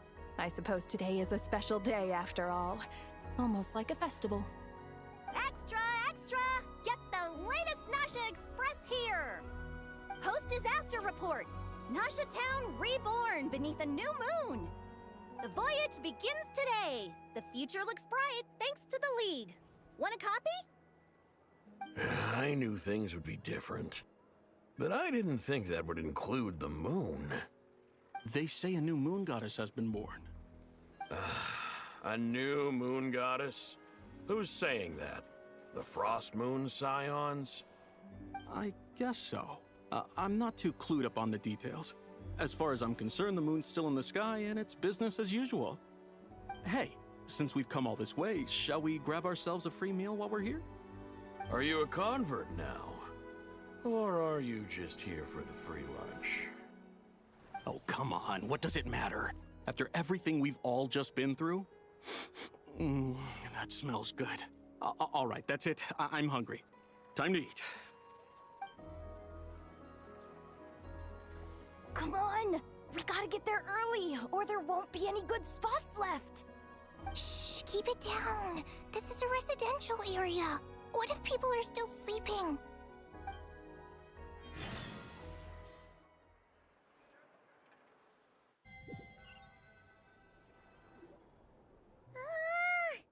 Why is it so noisy outside? It's okay. Paimon was pretty much awake anyway. It's been so long since we last had a chance to relax, huh? Feels like time is moving slower than usual. What about you? Did you rest well? Still winding down from everything that's happened? Or are you wondering how our friends are doing? Or is it about what Dotori said to you? Okay, if you say so. But don't push yourself, alright? Let Paimon know if you need to talk. What we just went through was a lot. It's totally normal if you need some time to get back in your groove. Luanatar disappeared after Columbina came back. Apparently, she was part of Columbina's soul or something. Still, Paimon kind of misses Luanatar somehow. But anyway, you did great. So did Paimon. We all worked our butts off to contain this disaster, and in the end, we made it. So, chin up, Traveler. You should be proud of yourself. Hey, don't poke fun. You should be glad that Paimon's growing as a person.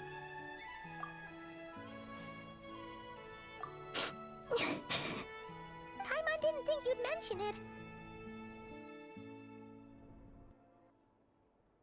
You have no idea how anxious Paimon was. She was worried sick about you. Well, if you really want to show Paimon you're sorry, you're gonna need to make it up to her. You better be ready to splash out on a lavish meal.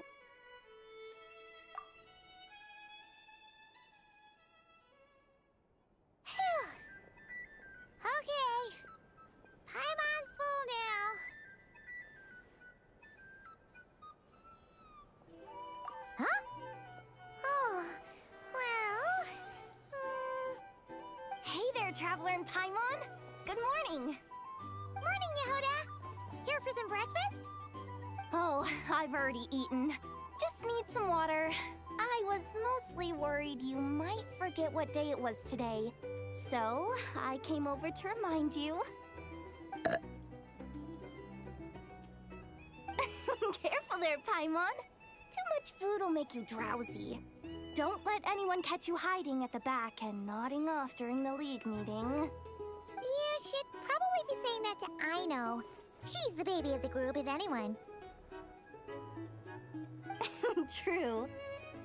You know, I'm surprised that all these competing groups are actually coming together to try to solve things together. Definitely a first for Nodcry. Well, nothing like a region-wide calamity to bring people together. After that, surely even the most self-interested people have to realize that going it alone isn't worth the risk, right? Try telling Boss Neff that. She's not exactly convinced that people are gonna get with the program. Really? But if she's so pessimistic about it, why'd she agree to be the Curatorium's representative in the League? Probably 'cause even though Unity sounds like a pretty far-fetched idea, the benefits it would bring make it worth a shot. I think things will work out, though. I swear, Nodcry feels like one big family now with everything that's happened. More than it used to, anyway. Paimon's with you on that one. And it seems like plenty of other people agree, too. Just listen to the bustling streets! All right. Everyone's been rebuilding these last 2 weeks, and the evacuees have been coming back in droves. Life's slowly returning back to normal. Which means my workload's probably gonna shoot back up. Were you about to head out? There's still some time before the ceremony begins, you know. Yeah, we were gonna take a stroll around the square and say hi to some friends first. Sounds good. See you later then.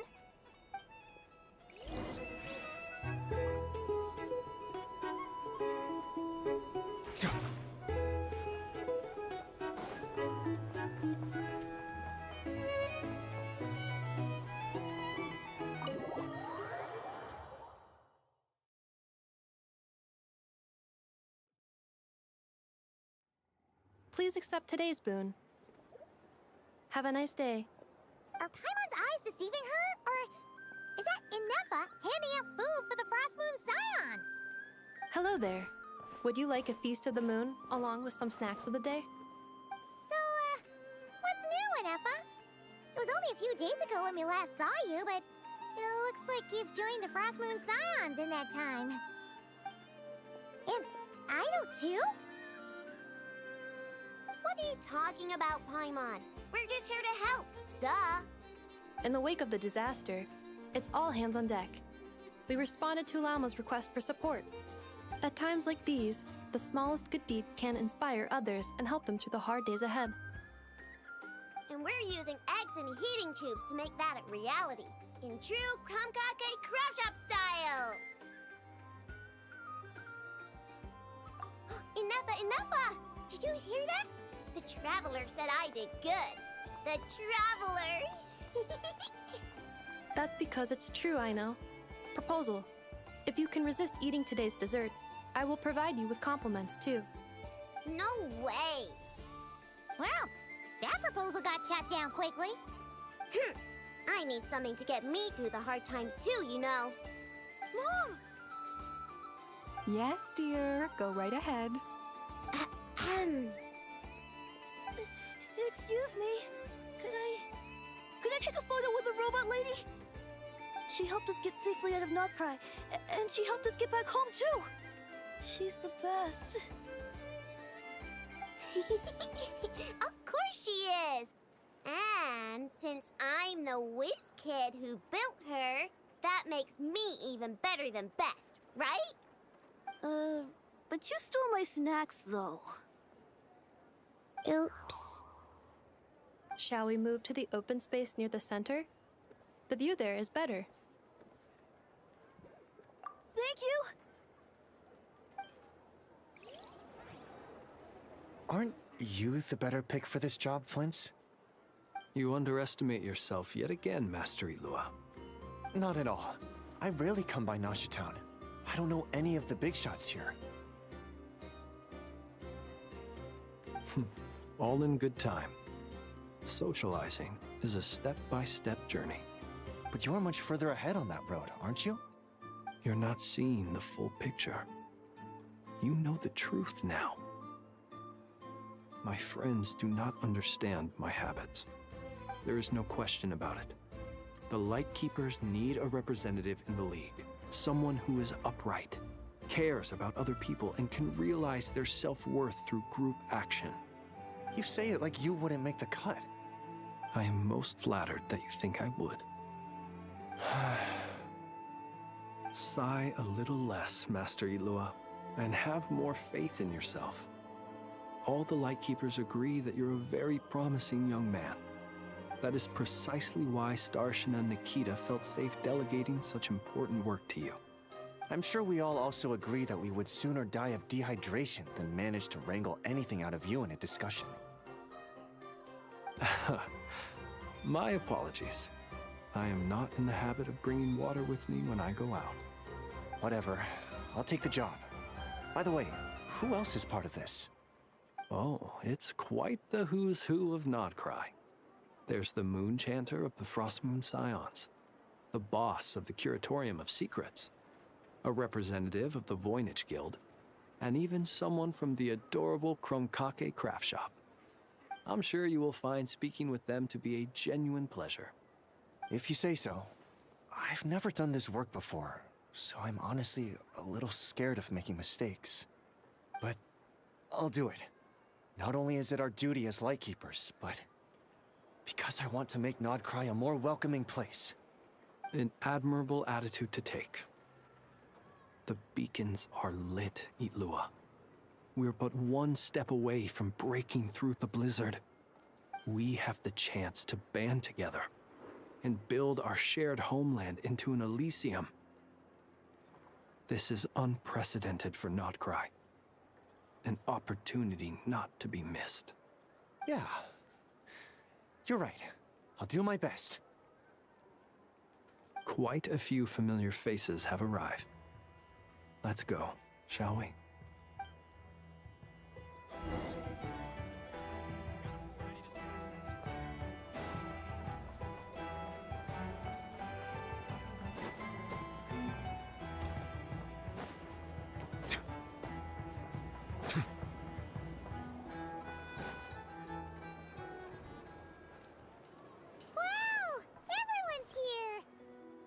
You seem well rested.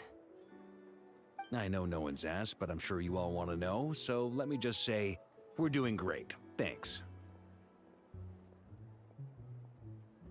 Well, great, but not perfect. Starting to lose my mind from boredom. Can't drink a drop of alcohol while I'm waiting for my wounds to heal. I'm sure you had a sneaky swig or two. Wait, how'd you find out? I'm sure you must be missing Mondstadt after all these years away, Grandmaster. Yeah, you could say that again. Every time I get news from Mondstadt, it makes me want to go back and see the place for myself. Honestly, once things are wrapped up here, I think it'll be time to head back home. Hey, looks like someone's taking the stage. Can everyone see okay? Anyone need a boost? I'll just listen from the back. It's fine. You're taking this pretty seriously, huh, Durin? Well, it's not every day that I get the chance to see how people speak in official settings. Soak it up like a sponge. I'll make sure you get a chance to practice for yourself later down the line. Actually, I know just the thing. You can debrief the Knights of Favonius for me. Mr. Varka, are you forgetting that I'm not a Knight of Favonius? I can knight you. Any particular title you'd like? Is he joking? I really can't tell. You'll have to figure this one out for yourself. It'll be a good learning experience. It is my honor to host the opening ceremony for the League, and to have this opportunity to speak to you all in my capacity as Voynich Guild representative. Could this person also have been pushed onto the big stage by the real big shots? Guess I'm not the only one then. We come here today, having weathered the trials and hardships of yesterday, and having learned from them the importance of unity and cooperation. All right, here we go. Uh-oh, looks like Aino's off in dreamland already. Wait, Boss is looking kinda drowsy too. What's up with her? Come on, get this speech over with already. Nodcry is our home, the land we rely on for survival. And as we chart a course for the future, may we persevere through the storms ahead as we sail towards a new era of prosperity, freedom, and hope.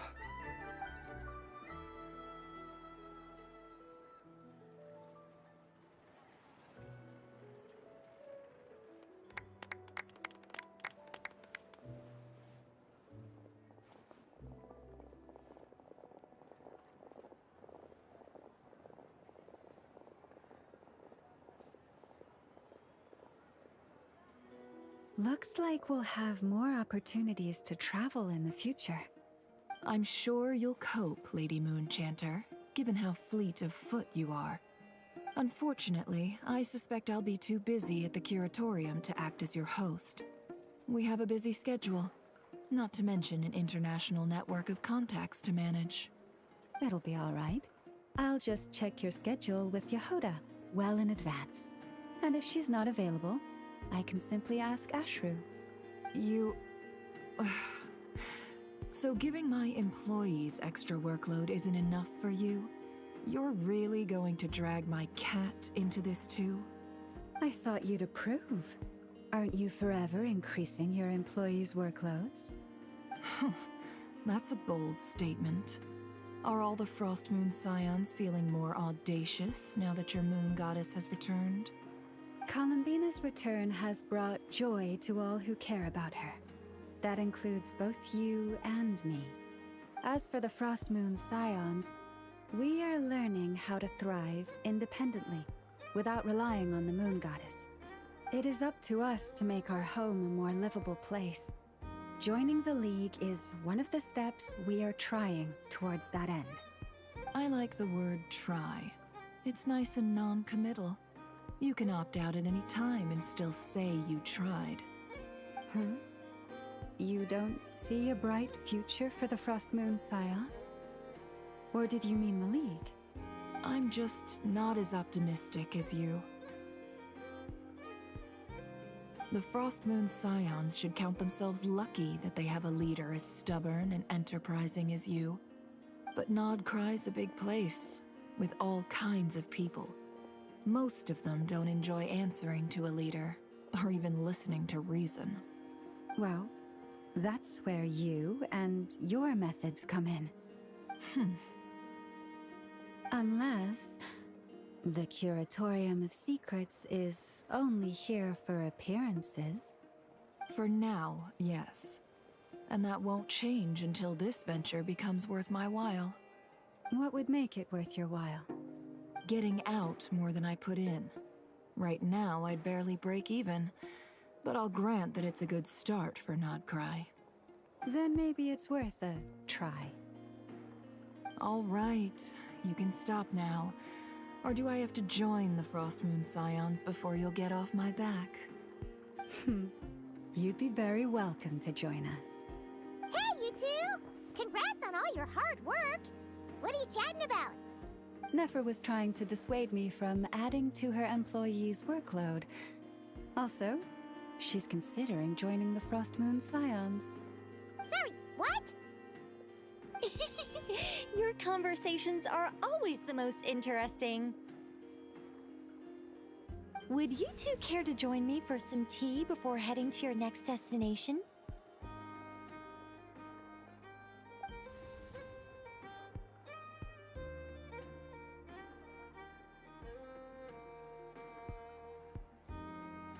Nicole?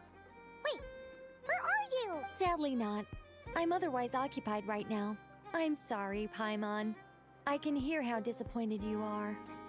If it's any consolation, let me say that how things appear on the surface is a far cry from what they are at their core. Perhaps you'll feel better if you focus on the fact you have a special line of communication with the great mage herself. Okay? Has something happened? No, or not yet, anyway. Well, that's not ominous at all. Not for the time being. Just think of this as a general check-in to make sure this communication system is still running smoothly. Besides, it's good to chat once in a while if we want to maintain our friendship. You could have just said so. Paimon got all worked up for nothing. Still, the best friendships are built through face-to-face interaction, you know? It's never gonna stop being weird having tea with you when you're not there and just talking to thin air. All right, fair point. I'll bear that in mind for next time. Yeah. Any update on that crisis at the world's borders? Alice just informed me that they had their work cut out for them. And now everyone's thoroughly exhausted. But they did finally get things back under control. Still, we can't let our guard down yet. The disruption caused by this disaster has made Teyvat easier to detect from the outside universe. She plans to wait for things to stabilize, then reschedule her Mondstadt vacation plans. As for me, I agree with Hat Guy's perspective. This is a time when many new variables are emerging, and the situation is changing constantly. Plus, most of this change is for the worse. We have to remain vigilant, and ensure that the embers of chaos are not rekindled. I did notice that the energy in Nodcry changed somewhat after the War of Funerary Flame, but since it was still aligned with the Light Realm, I never gave it a second thought. It looks like I'll have to examine the connections between phenomena I observe more closely in the future. Just doing my duty. It's more or less second nature by now. Of course! To give you the full picture, I'd have to start with the substance from which angels were formed. Never mind. Paimon's right. Showing off my knowledge would be much more satisfying in person. By the way, you did receive the gifts from the Hexen Circle, yes? I'm not trying to claim credit or anything, but my pride demands that I at least mention it. They're quite similar to the protective talisman that Alice gave Dory, but with some very special enhancements. Oh! So that's what kept our friends safe when Dotori trapped them. Indeed.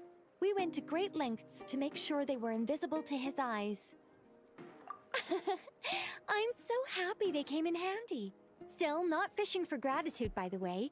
I just want you to be aware that sometimes your friends may be protecting you in ways you cannot perceive. Anyway, I'll contact you if anything else crops up. If not, you know what they say, no news is good news. Oh, my angelic instincts are tingling. They say you should head to the docks next. Your friends are about to board their ship home.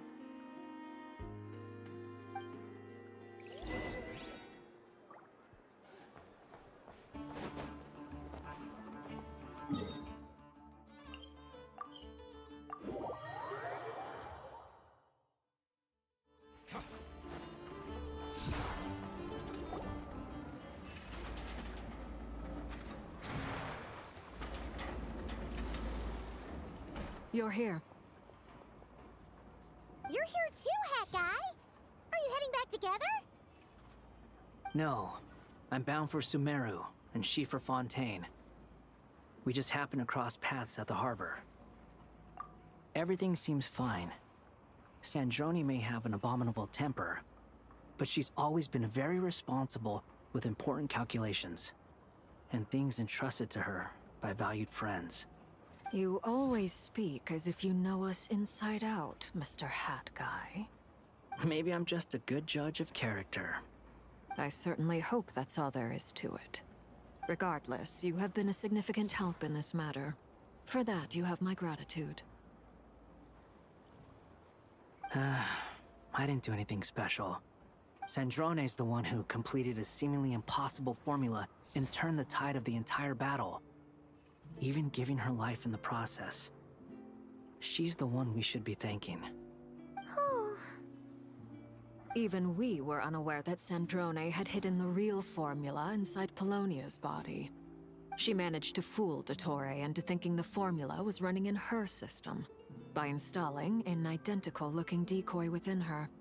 She probably realized that she didn't have the strength to stop Dottore. But this way, she could at least get him to lower his guard. She always worked like that. Always had a backup plan.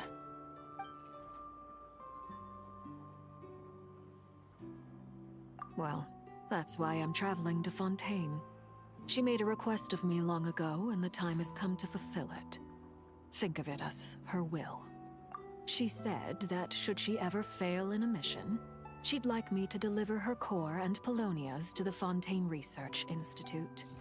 She also mentioned that she had made arrangements for people there to set her affairs in order. Some of her personal effects, such as her notes, were left to me. I've decided to take them back to the House of the Hearth, for safekeeping primarily, but also as mementos, I suppose. However, there is one book among them that I'd like to leave in your care. I'll have someone deliver it to your residence at the flagship at a later date. No, I was specifically warned not to tell her. This is her last wish, and I will abide by it. I can only hope so, but none of us here can know for certain. I bade farewell to Columbina earlier today. As promised, she turned the iridescent moon's marrow over to me. She spent a long time with Sandrone's body, saying her goodbyes. Oh, is she alright? Sandrone's passing has left a great wound in all of our hearts. It will take time to heal, but Columbina surprised me. She offered me some words of comfort before I departed. Despite being grief-stricken herself, she showed an awareness of the feelings of others around her. She never used to act like this. Clearly, she has grown. And I suspect that we have you to thank for much of the change we are seeing in her. Huh. After these recent events, the Tsaritsa has revoked the Pale Star Edict. Snezhnaya now realizes that the arrest warrant for Columbina was just a ploy by Dottore, who coveted her powers. I shall return to Nodcry to see her as soon as I find the time. I hope that from now on, she too will explore more of the world. Columbina Hyposelenia's journey is only beginning. My ship is here. Traveler, Paimon, we shall meet again. You too, Hat Guy. What are you still bumming around for? Isn't Columbina waiting for you? I thought today was the day you'd agreed with her to go find out the truth about your sibling.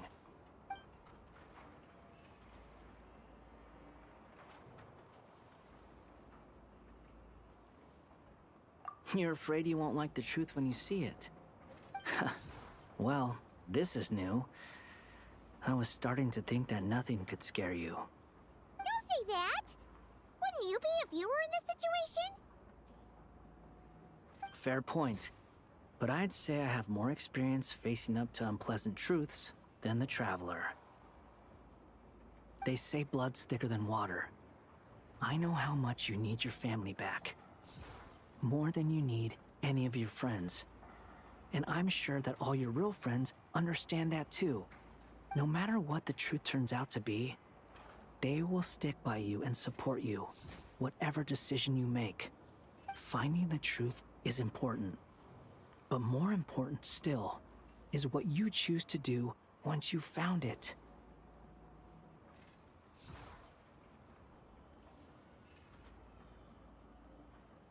At least, that's the life lesson I've learned from my experience, grappling with the truth.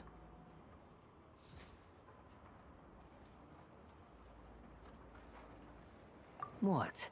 Now that Dottore's dead and gone? A little, I guess. But it hasn't solved everything. Maybe I regret not getting to end his life with my own hands. Or maybe it's something else. But for whatever reason, I still feel like I have a chip on my shoulder. Either way, I'm going back to Sumeru. Lesser Lord Kusanali is gonna need help dealing with all the chaos Dottore left in his wake. Not just from this incident, but everything he did in the past, too. You should continue with your journey, as you've always done. Who knows? Maybe we'll meet again someplace else. So, what should we do now? If you want to explore a bit more to steady those nerves, Paimon's game! After all, when Columbina said she knew where your ship was hidden, Paimon promised to give you two some alone time with the truth. It hasn't been all that long since we were last apart, sure, but with Columbina there, Paimon's sure things will be just dandy.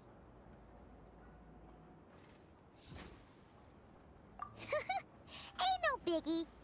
Paimon might be all about that food and fun, but she knows how to do right by people. Paimon's sure you'd prefer to digest the news about your sister in peace. But, no matter what you see, just know you can share it with Paimon. Of course, as long as it's not super private. If you can't make sense of something, let's give it some thought together. And even if we both can't figure it out, Paimon can at least treat you to a nice meal. Glad to hear it. Feel better now? Alrighty. Next up, time to meet with Columbina.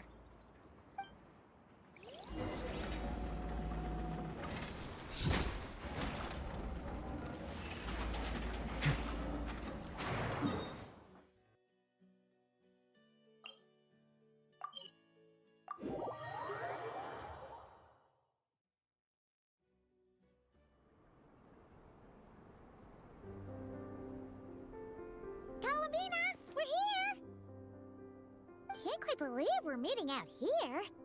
We've gotten used to walking over to Silver Moon Hall whenever we go see you. Well, you're still welcome to go there whenever you want to see me. It's just, now that it's all over, I've decided to make some changes. Try and fit in with the Frost Moon Scions, like Llama suggested.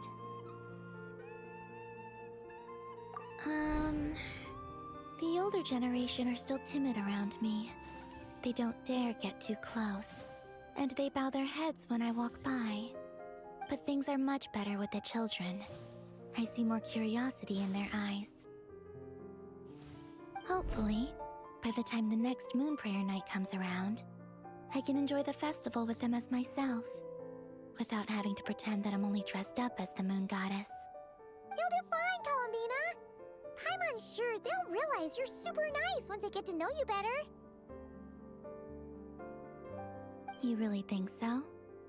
When we first met, you thought I was a little up in the clouds. We were just starting out then, come on! So Llama told you, huh? I'm only teasing. I know that I have you to thank for pulling me back down to solid ground. It feels good to finally stand firm on the earth where I was born. Oh, that's great!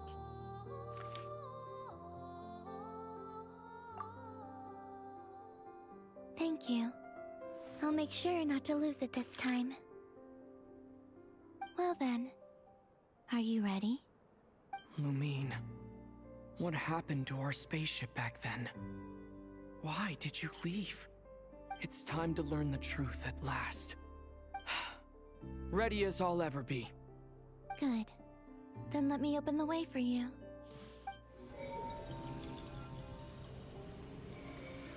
Where does this lead? To our shared destination. Huh? Do you remember me telling you about my missing prologue back when we just met? I said that my story began on the moon. But while I was inside the moon's reflection, I realized that my prologue was really hidden in the future. I just had yet to discover it at that point.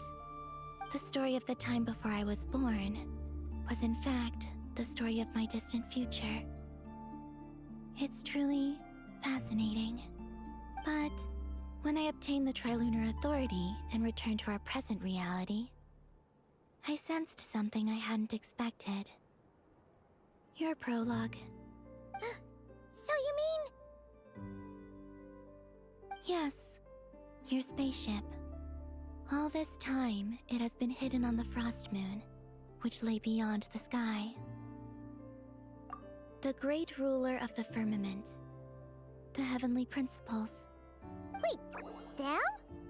Why would they do that? I don't know. Perhaps your ship contains something that is incompatible with Tevat. Or something that cannot be known. Oh, did I pick a bad time to say this? I know it must have been hard to work up the courage to do this. Maybe I should have waited until you were on the moon, with no chance to back out. That would have been kind of mean, you know.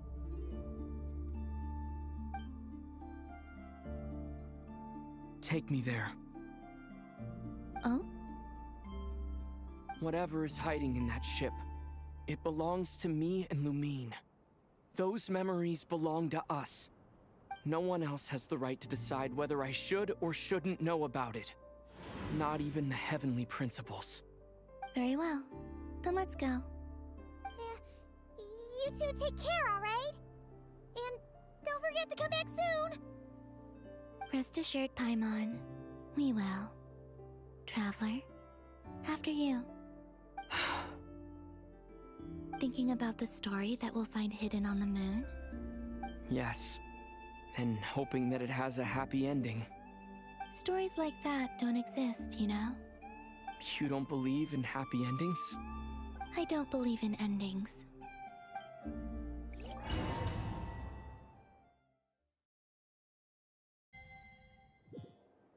Where am I? This is the pathway I built between Tevat and the Frost Moon. The moon is very far away from us, so it could be a long journey.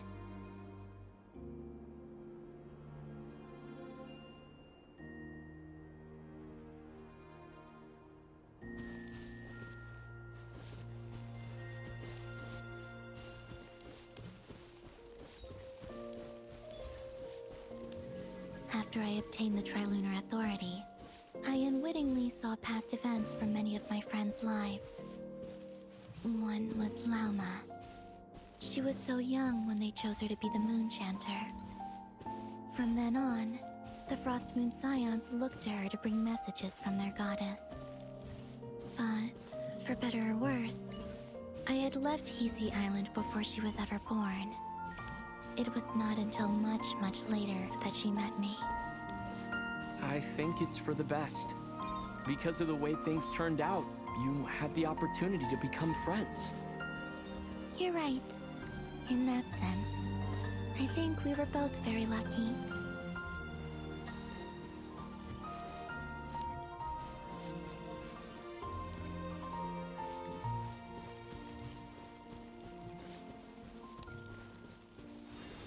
Oh, and about that mage, Nicole.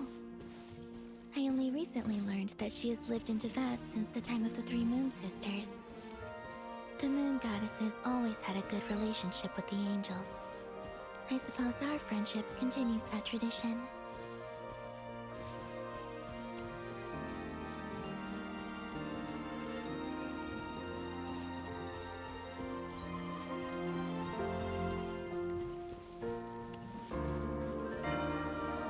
And then there's Sandrone.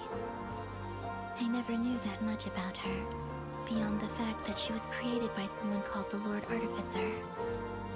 She, too, suffered for a long time before joining the Fatui.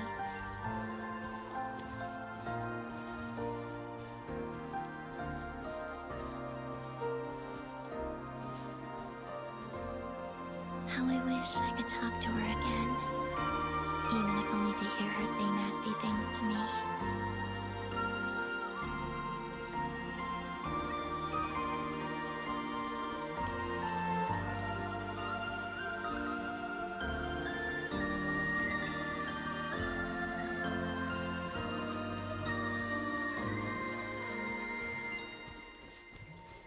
Also, I saw your sibling's story. I'm afraid I didn't see much. It seems that she rarely came to the surface, where the moonlight shines.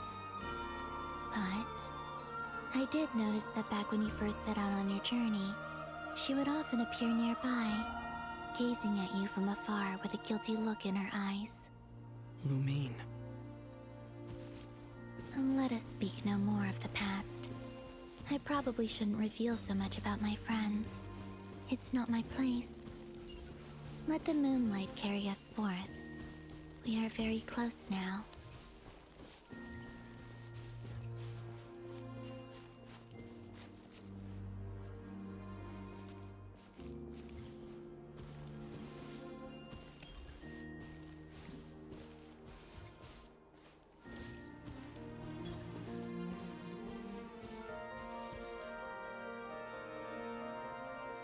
After this, I'd like to bring some Kuhenki to the moon as well.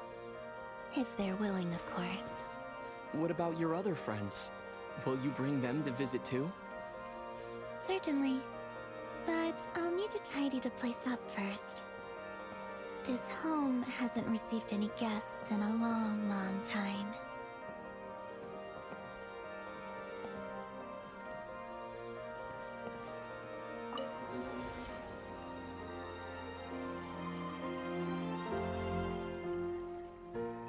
I remember writing something similar with you on Moon Prayer Night. I believe it was called... Dodoko's Whirligig. Yes, that was it. You asked me if I was afraid to return to the moon, and I said that I was. The idea that I had gained something precious, only to lose it so quickly. That frightened me. But I'm not afraid anymore. Besides, this time, we're traveling together.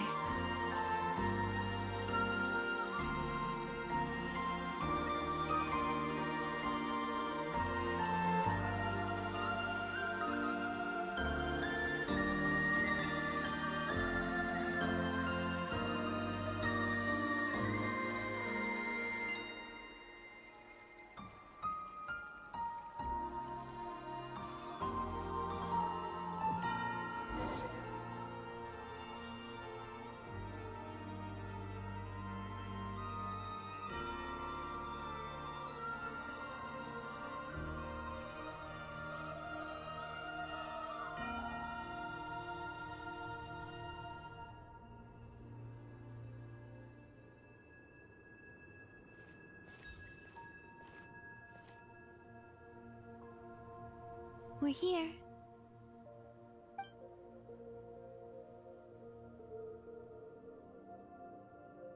Over there.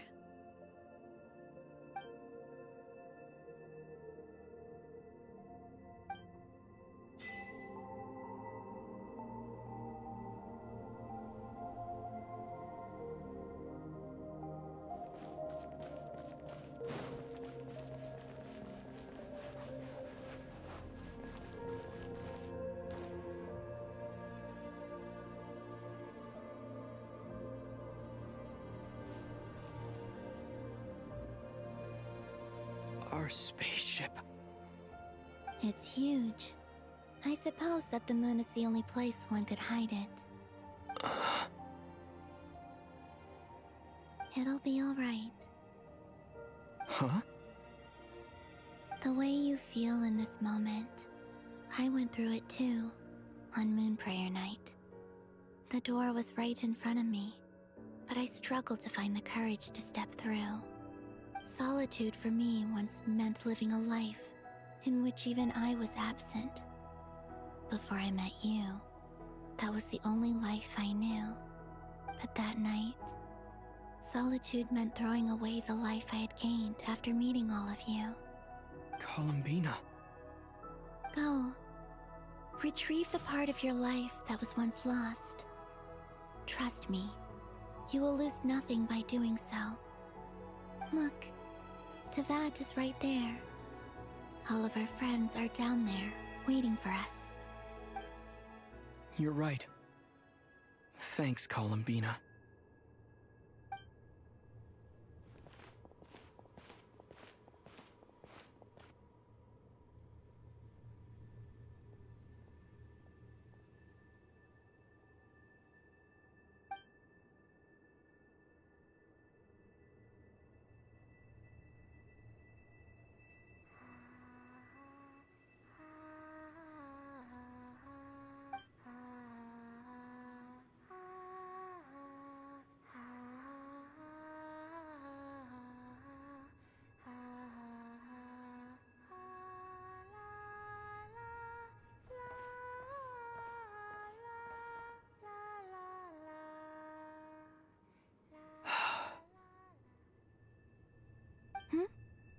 Finished?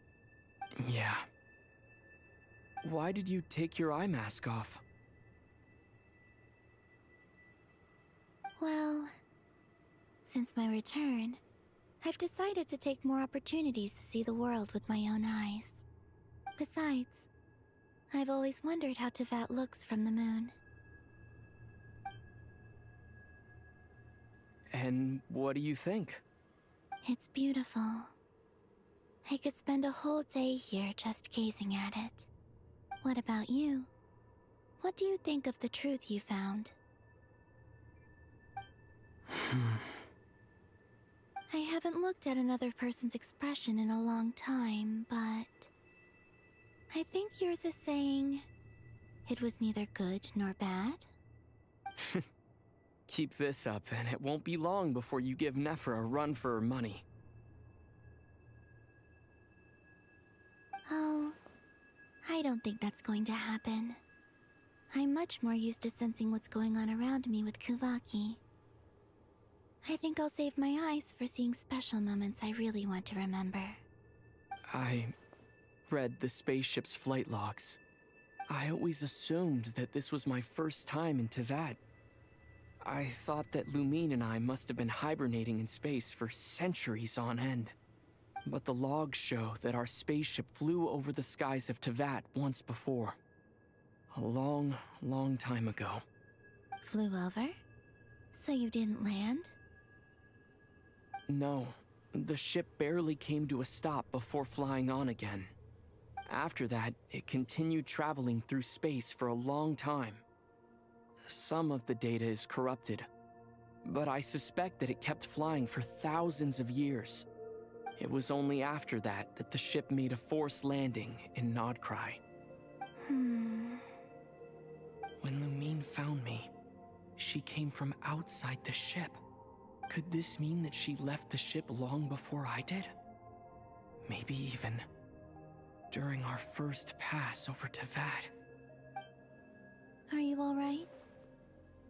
Yes, I can feel that the truth is coming together, one small piece at a time. I remember Lumine telling me that when she first arrived in Conria, she could not recall the past. So this might be something that even she doesn't know. Here, I made some space for you. Your mind must be racing, and this seems like the perfect place to relax and clear your head. Oh, wait, there's one more thing. What is it? Wait here a moment.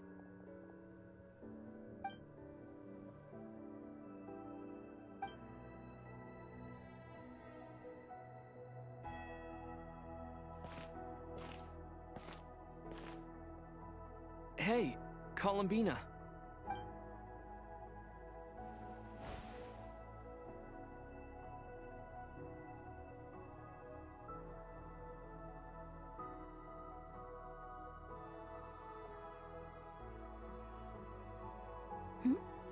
Is that a new outfit? An old one, technically. It's been in a cabinet inside the ship this whole time. It's a matching pair with Lumine's. She always liked this set more. Huh. I don't think there's a huge difference. Really? Yes, it's still the same you. You're the same person, no matter what clothes you wear. Only Columbina would make an observation like that. Traveler, do you consider Tevat your home?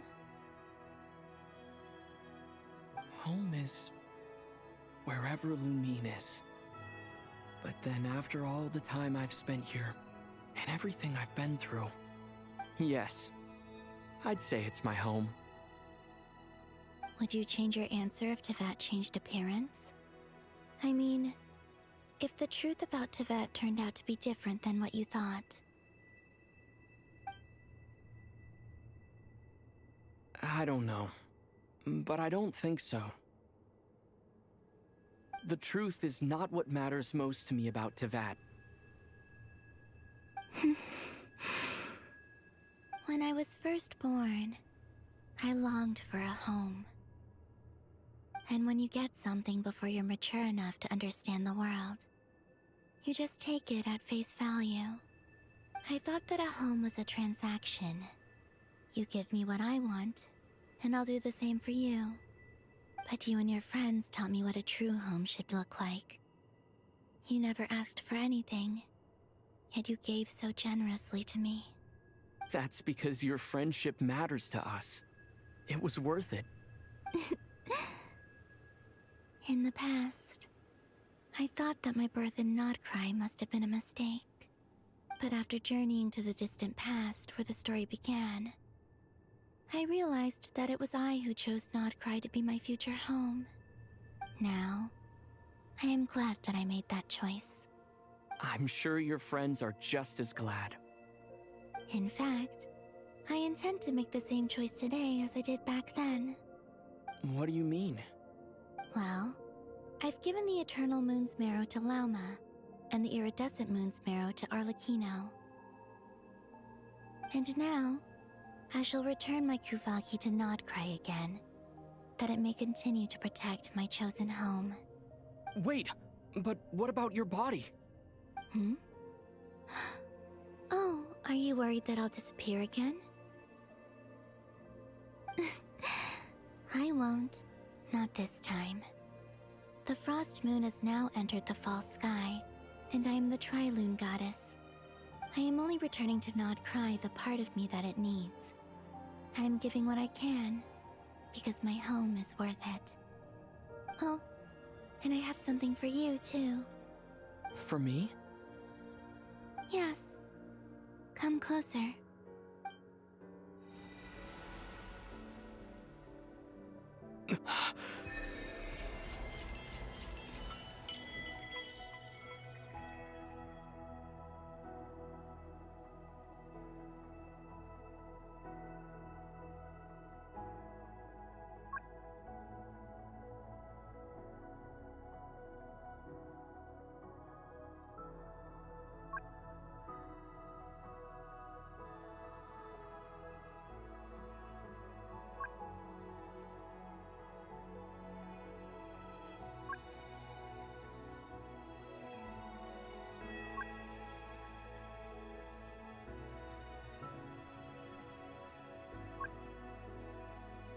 What was that? I lifted some of the restrictions this world placed on you. I trust this will help in your future adventures. My power. It feels like it's grown. I can use the elements more freely now. Thank you. This will be a great help. You're welcome. I see you as family, and after everything you've done for me, In fact, no. It's not because I owe you. It's because you're worth it. Here, this flower is for you.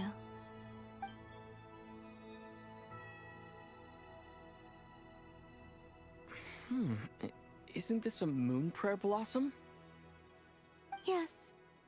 Don't worry. You will never see these flowers lose their color again.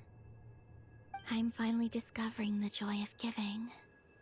How I wish I'd learned this sooner. Hey, better late than never. What are you thinking about now? Why don't you take a guess? You get... one shot. I don't think I'll get it in one guess. But I'm sure it's a happy thought. That's kind of a sneaky answer. I can't say you got it wrong. Down into that, the moon seems so far away. I felt it might always lie beyond my reach. But on the moon, everything feels so close by. The haze that once enshrouded the skies has finally been dispersed. I feel like a traveler on a winter's night, starting a new chapter in my tale by the warmth of a bonfire. I don't have a lot of luggage, but I do have a lot of hope for the future. Well, what's next? Next? To start with, I want to stay here just a little longer. After that, let's return home and continue our journey.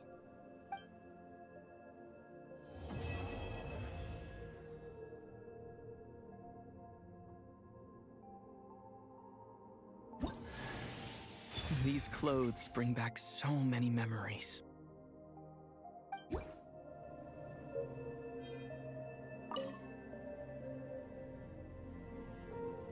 The journey goes on, for you and for me. Like I said, this is not the end. I don't believe there has to be an ending. Oh, is that your next destination? Most people would probably tell you to pack some warm clothes. But I experience things differently than most people, so I can't know how cold it is. In fact, it is home to quite a wondrous heat source. I think they call it Kreshnik's torch. Every city in Snezhnaya is built around one of those. I sensed the energy it gave off as I was passing by on a railway train. It felt grand and distant. I also recommend the Korolievsky troupe in Snezhnograd. They give performances quite regularly, and entry was free for harbingers. I liked them a lot. Ice cold and sharp. Crystal clear in some ways, yet profoundly unfathomable in others. Like the thick layer of ice on top of a frozen lake. That's just the impression that Tsaritsa gives me. I was never able to glimpse what truly lies beneath that icy exterior. In fact, I don't think the people of Snezhnaya even know what kind of power their god wields. Maybe that's because the Tsaritsa herself has never acknowledged, nor accepted that power. There's Regrator, the Rooster, and the Jester. Between them, they control a lot of what happens in Snezhnaya. But I could never wrap my head around how exactly power is split between them. I just know they are each responsible for many specific domains. I noticed that the Rooster and Regrator often appear to get along on the surface, while working against each other in secret. And theirs is not a friendly rivalry. But I wasn't particularly interested, so I tended to keep my distance. Now that I think about it, the term Mistelton often seemed to come up in connection with Project Stuja. Once things settle down in Nodcry, I'd like to explore the world beyond Snezhnaya. You've told me so many stories about the other places you've been to, and all the friends you've made there. I'm curious to visit those nations and see them for myself. It would also help me learn more about the journey that has made you into the person you are today.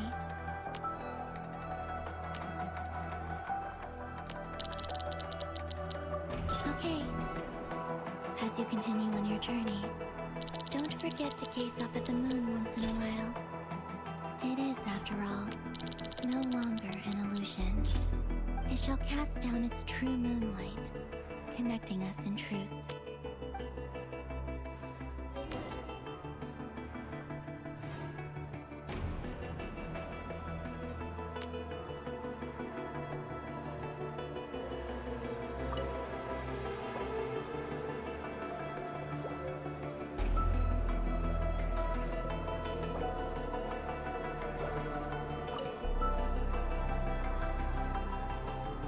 The journey goes on, for you and for me. Like I said, this is not the end. I don't believe there has to be an ending.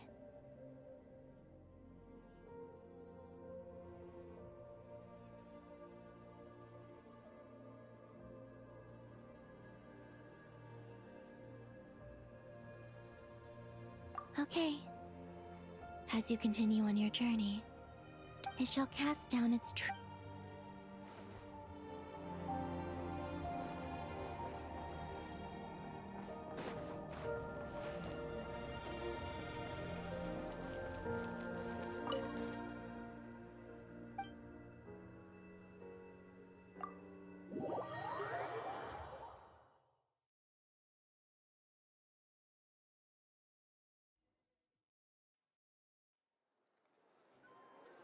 To Jean, acting Grand Master of the Knights of Favonius. Ugh, this preamble is such a pain to write. It's probably high time we got rid of this acting business. I trust that Dern has updated you all on recent events. Hope we didn't worry you too much. The good news is, we managed to come together and put a stop to the Doctor's evil schemes. With that, I think it's safe to say that Nodcry is finally out of the woods. As for the Fatui, not counting the Damselette, aka the Moon Goddess, who has left their organization, we found ourselves allied in this instance with both the Knave and Marionette. May she rest in peace. As ever, we find ourselves better off for making friends rather than enemies. But until we can ascertain the Tsaritsa's true intentions, the future remains uncertain. In a short while... Wait... How am I meant to surprise everyone if I tell them in the letter that I'm heading home? Well, that would be a huge waste.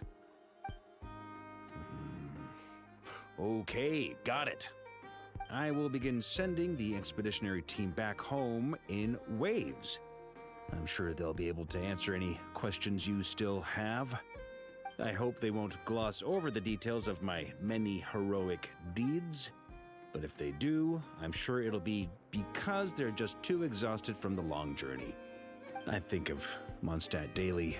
Please give everyone my best regards. P.S. The honorary knight went above and beyond this time. Are there any other honors we can give him? I'll leave it with you. P.P.S. Please be extra nice to Klee for the foreseeable future. I cashed in on the last favor that the Hexen Circle owed us, so we need to earn some more goodwill. If there's any serious problems, feel free to stick me in solitary confinement when I get back. I'll do the time for her. Whew. And that, as they say, is all she wrote. End of an era. And with the moon shining down brighter than ever, I think everyone is gonna sleep well tonight.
Look over there! It's a Melusine!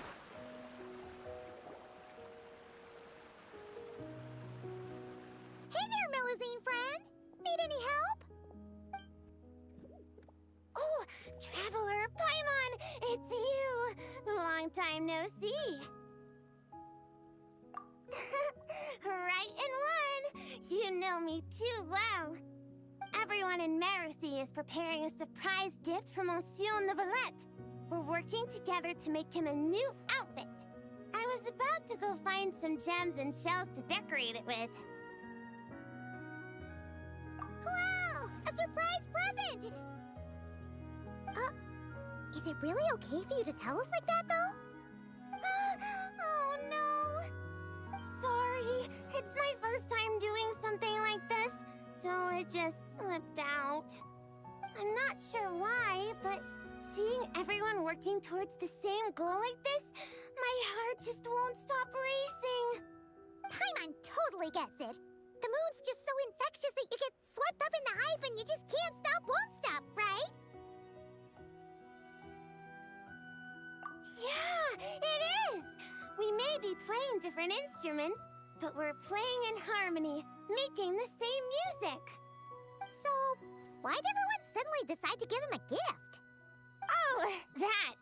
Monsieur Neuvillette is always sending gifts to everyone in Marusy Village. So, after discussing it, we decided to make something for him ourselves. Flo handled the blueprints, and then we all picked out the materials and sewed it together. And Saran was in charge of emergency precautions to prevent things from getting totally out of control. Emergency precautions? Things getting out of control? Paimon knows that making clothes with Melusine hands is hard, but how bad could it possibly get? That depends on your definition of bad. Does it count if we ask Mamere to make a huge painting and then turn the canvas into pajamas? Oh, wow! How about that? Me too!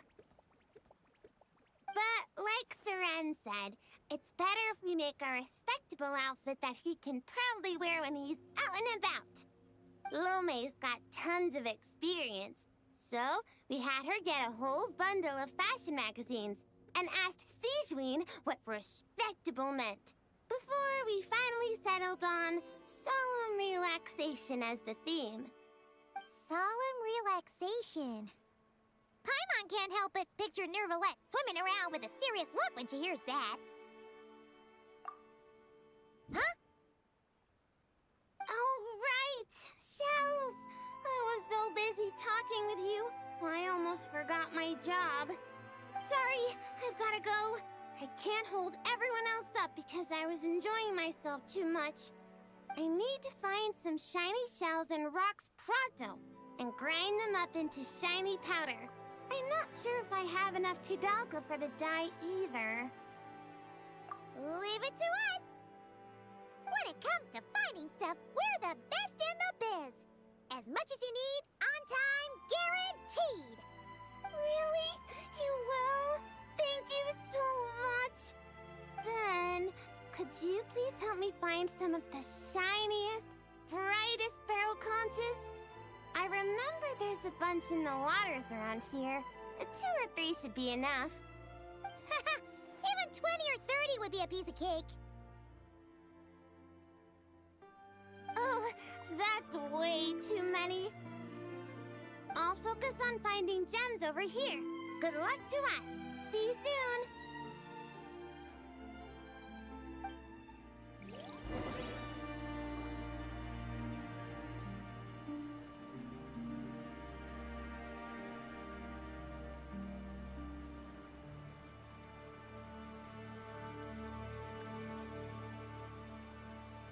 I see the value in my own work, but I also see the meaning in all the endeavors of the people of Fontaine. I believe I will continue to take pride in fulfilling my duties.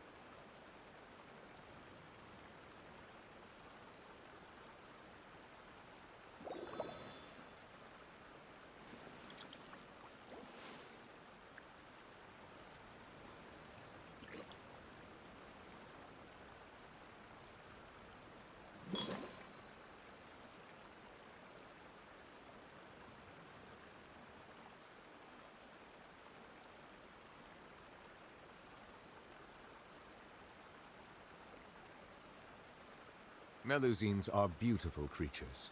They are the pride of Fontaine. Be sure to befriend them, and cause them no harm.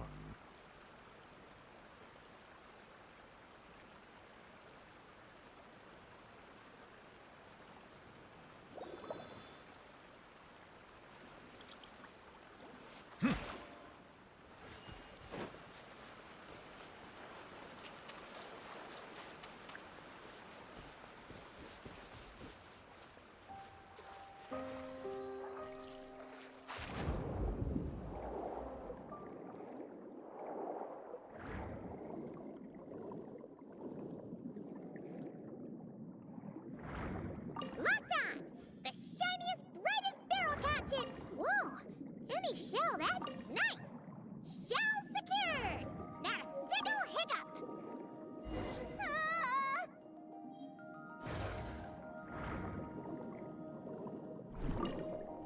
Ah! What was that?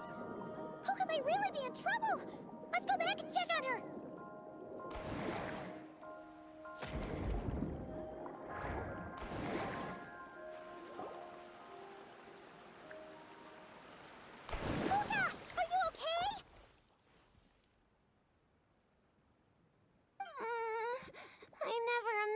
I dig up an armored crab digging for gems.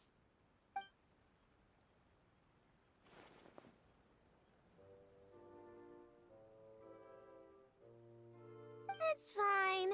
I'm not hurt. Sorry for making you worry. Good thing this Bishop showed up. Gobbled that nasty crab right up. Huh? Bishops eat giant crabs?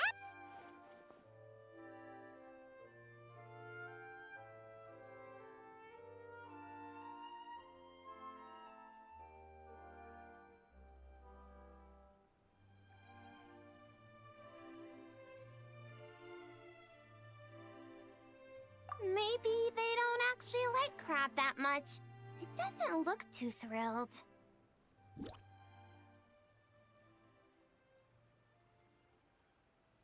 All right!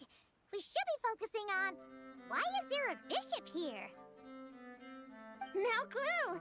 Never seen one around these parts before. Monsieur Novelette warned us that while some bishops are super friendly, others can be really dangerous, so we shouldn't get too close. Whew. Seems I'm pretty lucky, running into such a cute bishop like this.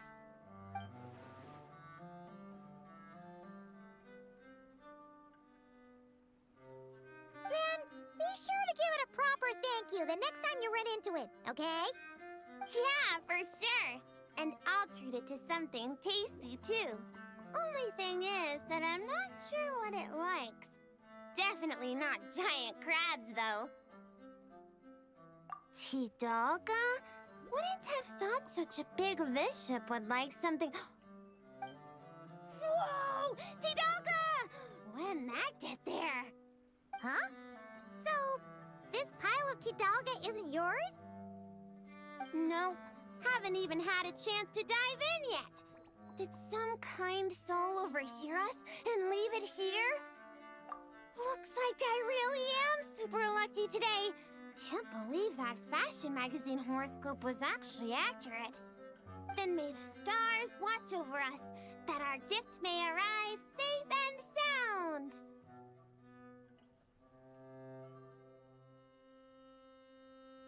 Oh yeah, here! These are the barrel conches we gathered. Are these enough?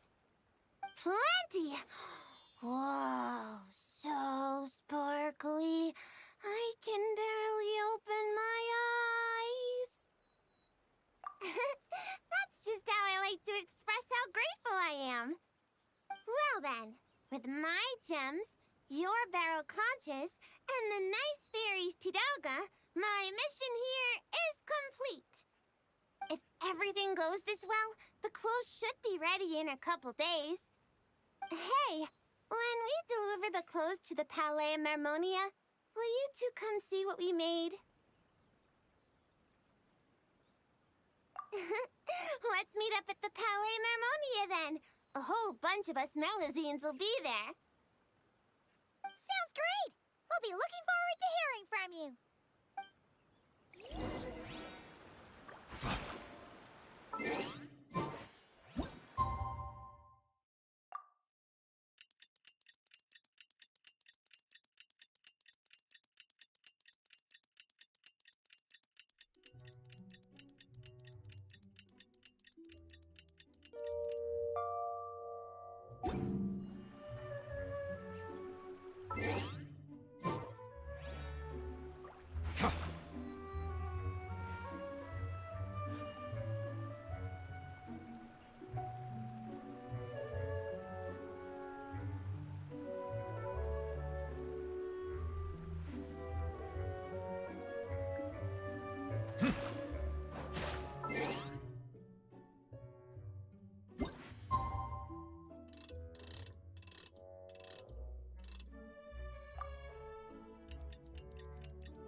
Wow!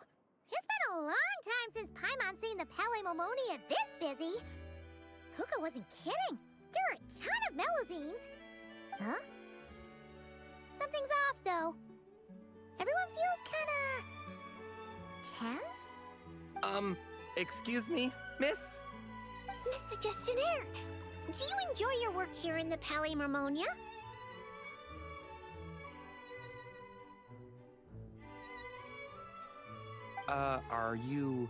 Are you asking me? Well, about that, I can't really say that I'm happy, or particularly unhappy. Though I've been here for some time now, I still feel as though I only just started. Got it. So, put another way, work at the Palais Mermonia is so exciting that it feels as though you're always filled with energy. Like you're in your prime, correct? Exciting? Oh, no. I'm more anxious, really. An exciting anxiety? Is being a gestionnaire really that nerve-wracking? And sure, I thought only the Marechaussee Phantom was like that. Oh, no. It mustn't be exciting. If anything on the job excites your nerves, that means the process has already gone terribly wrong. Oh, is that so? Sadil never mentioned anything like that. Sadil? Oh, you mean Officer Sadil of the Marechaussee Phantom? Wait, are you her colleague? Of course not! If we're talking ability, I definitely would have passed the exam first! Grana, now's not the time to get competitive. Look at the poor man. He's so nervous he's sweating bullets. Really? I thought that if someone looks really nervous during an interview, that means you're asking the right questions. Excuse me, Mr. Gestionnaire. Are there any troubles in your work life that you find difficult to discuss?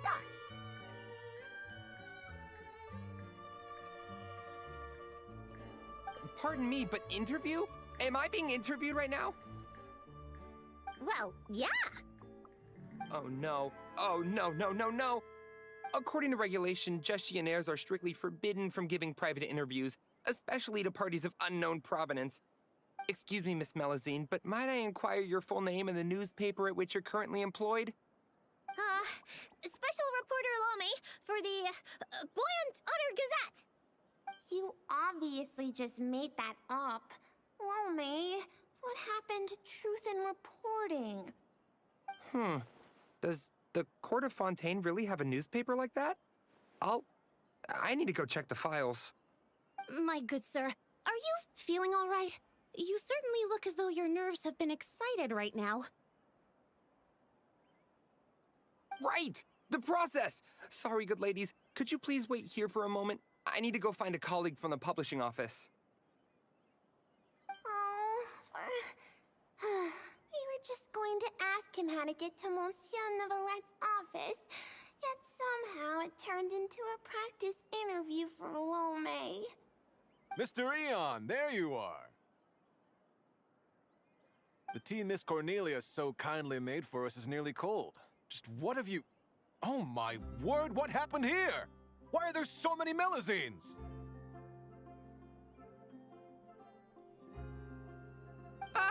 Mr. Royalte, please give me a hand. I can't possibly take care of all these Melusines myself, much less give an interview while I'm at it. Interview? I never saw any such thing on the schedule. Which newspaper? The Buoyant Otter Gazette. Oh, really? Yet what you're holding certainly doesn't look like an otter. Of course not. This happens to be the one we're looking for this time.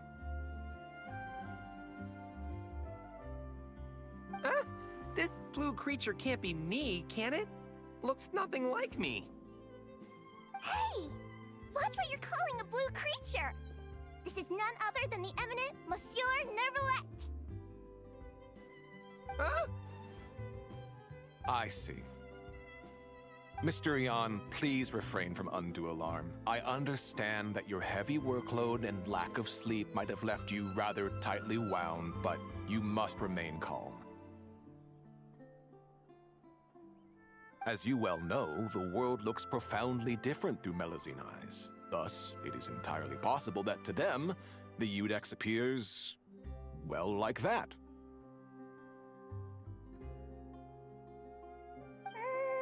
Pretty much.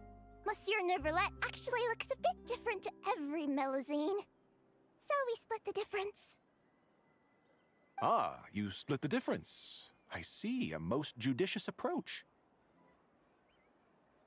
In that case, might I inquire what matter you wish to see Monsieur Neuvillette about? We're here to give him a gift. Gun salute! 21 gun salute from Monsieur Neuvillette. Whew, that was a close call. We almost told someone else about the secret gift again. A gun salute? Inside the Palais Mermonia? Inside the Iudex's office? Mr. Royalte, please calm down. You're also becoming unduly alarmed. Can you see something? Paimon's getting scared. Please don't make Paimon beg! Stop rubbernecking! It's not that Paimon can't sympathize, but it looks like royalty's really about to call the guards. And if he really calls Nervalet over, then the surprise they worked so hard to prepare will be for nothing. And things will get way more awkward. What do you mean, this? Do what exactly?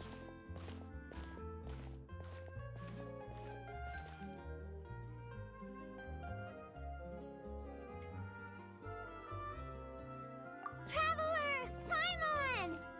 Ah, it's you. Traveler! Feels like ages since I last saw you. How have you been?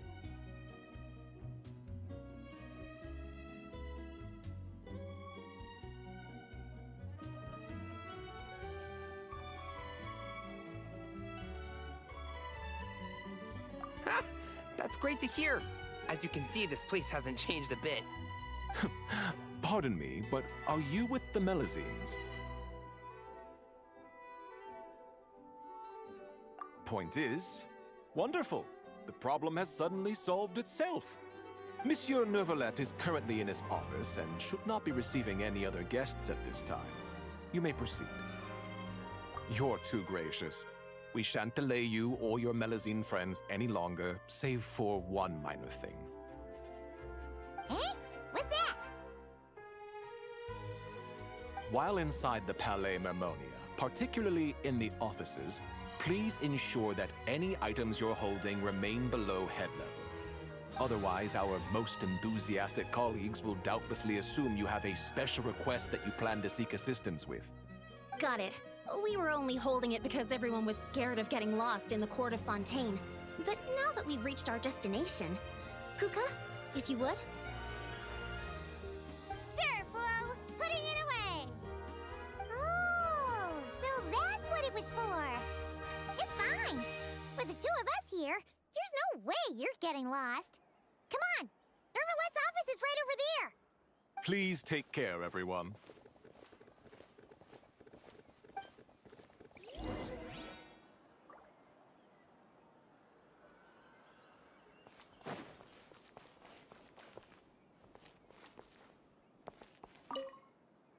Okay then. Please lead the way to Monsieur Nervalet's office.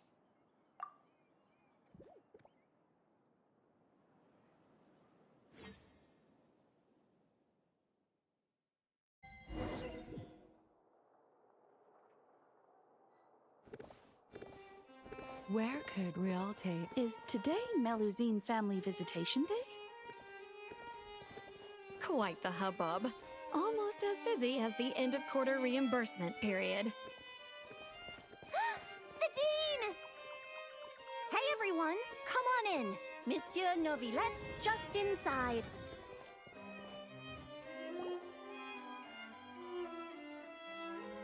Ah, I thought it might be you. I had heard Melazine voices and went to the window for a look, only to find the angle was wrong and I couldn't see a thing. I trust you encountered no difficulties on your way? No, not at all. Well, not exactly.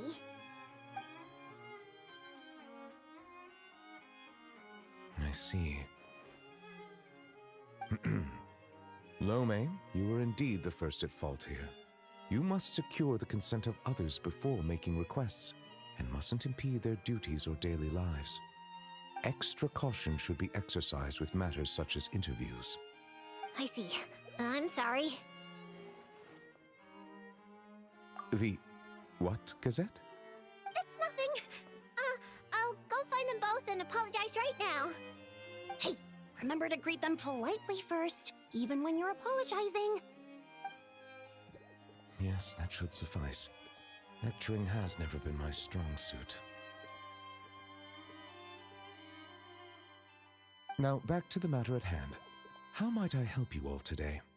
It's probably best if the Melazines tell you themselves. Oh, zounds. We were all so busy making the gift, we never stopped to plan how to actually give it to Monsieur Neuvillette so it feels like a surprise. It'd be perfect if we could actually give a gun salute right about now. Kaboom, boom! It'd be totally... Wait, no! No gun salutes allowed in offices, right? If only Lome was here. She's so carefree. Lome, come on. It's our hour of need. I'm back! Those two gentlemen are both great people. They not only didn't scold me, but they even served me tea, too. Huh? Why haven't you given him the clothes yet? I already finished 2 whole cups. She just said it like it was nothing. Clothes? That's,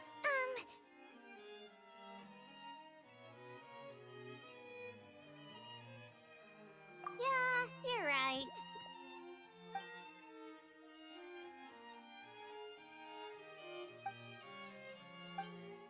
My thanks. You must have gone through quite a bit of trouble to make this. Was that too curt? Might it seem cold? Is just a smile enough?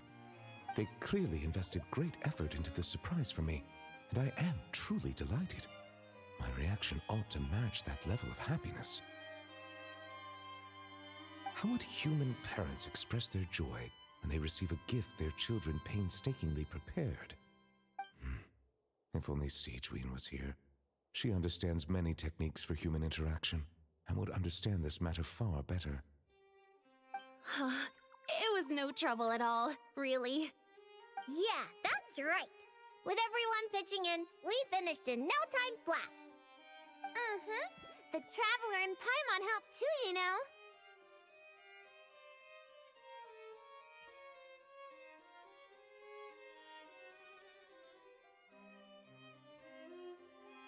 Perhaps I should consider this from another perspective.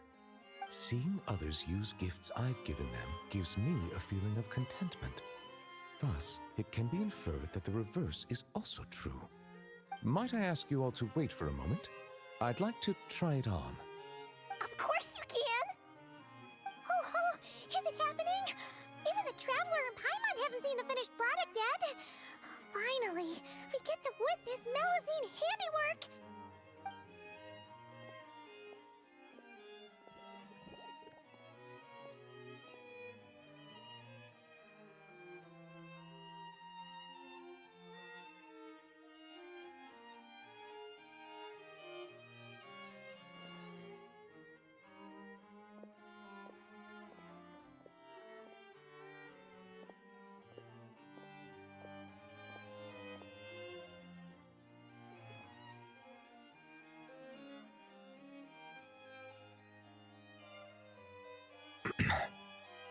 Well?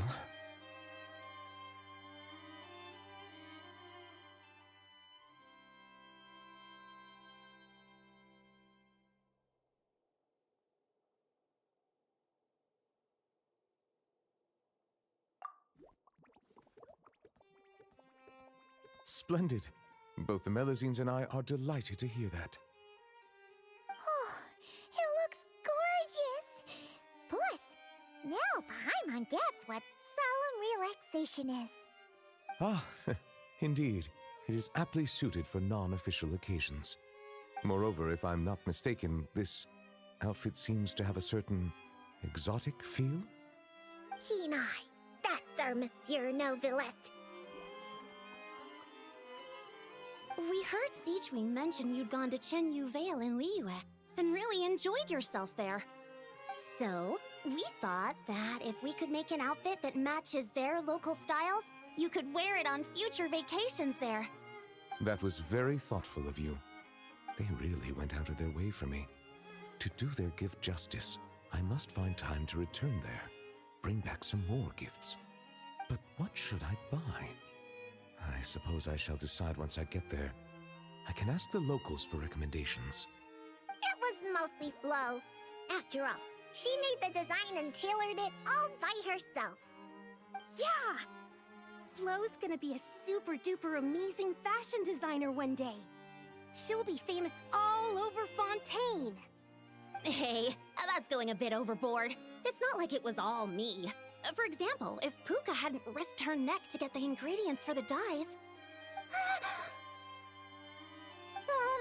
We can skip that part. Monsieur Neuvillette might worry. What happened?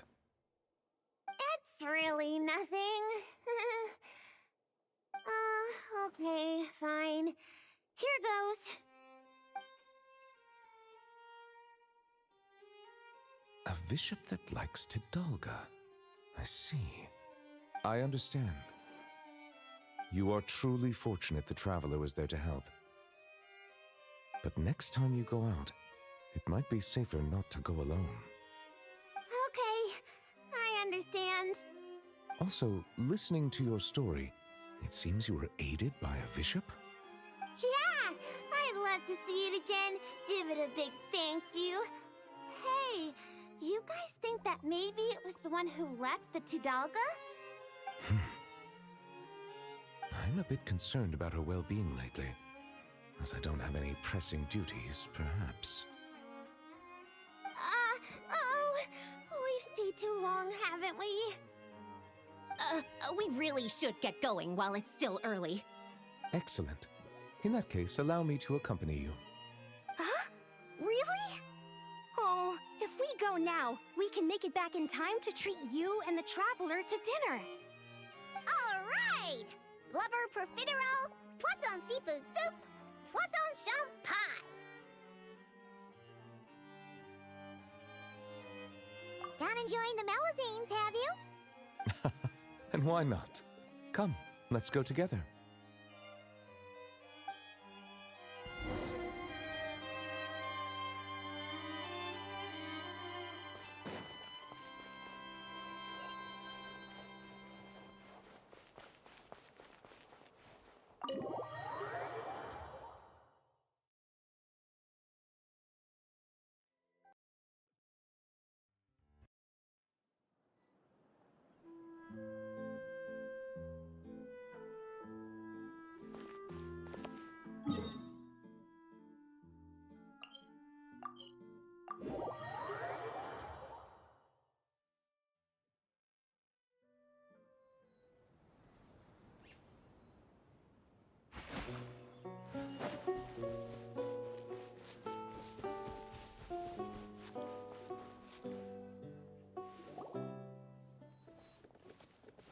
I'm telling you, I saw it in a magazine before.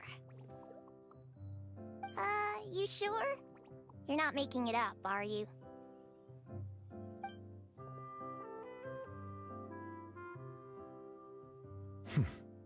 Come on up now.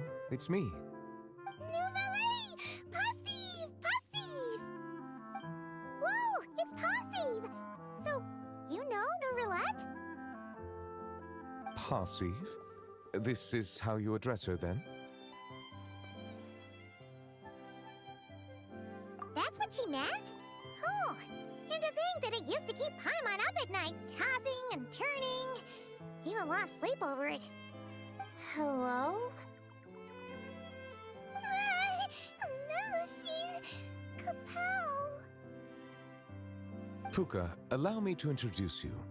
This here is the nice bishop lady who helped you before. Whoa! Bishops can turn into Melusines? That's so cool! Thank you for saving me. How about I treat you to a nice meal?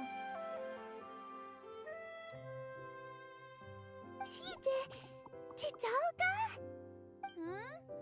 Yeah! Tidalga! Tidalga! Tidalga! Tidalga! Tidalga! I take it you really like Tidalga? Wait, that means you gave us your favorite food. Wow! Thank you so much! Thank you, Passive. Passive! Nouvelle Capel! If that's the case, why not picnic here with us? I'll handle the food. I caused everyone so much trouble back at the Palais Mormonia. It's the least I can do. Then I'll prep some Tidalga for Passive.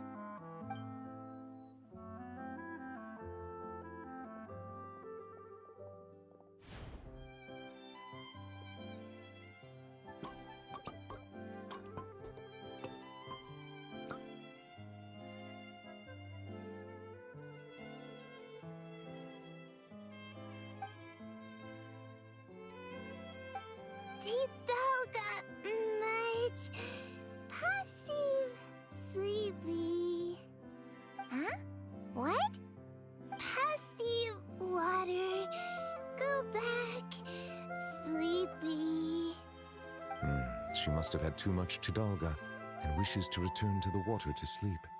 Hey! Like you're any different! Passive leave. Wait! Hold on a second! Huh? I don't know where she lives, or when we'll see each other again. If only I could give her something to remember me by. Oh, I know! Here! For you! Ah! Nouvelle Passive! Nouvelle Good Thing! Amazing! She recognized it right away!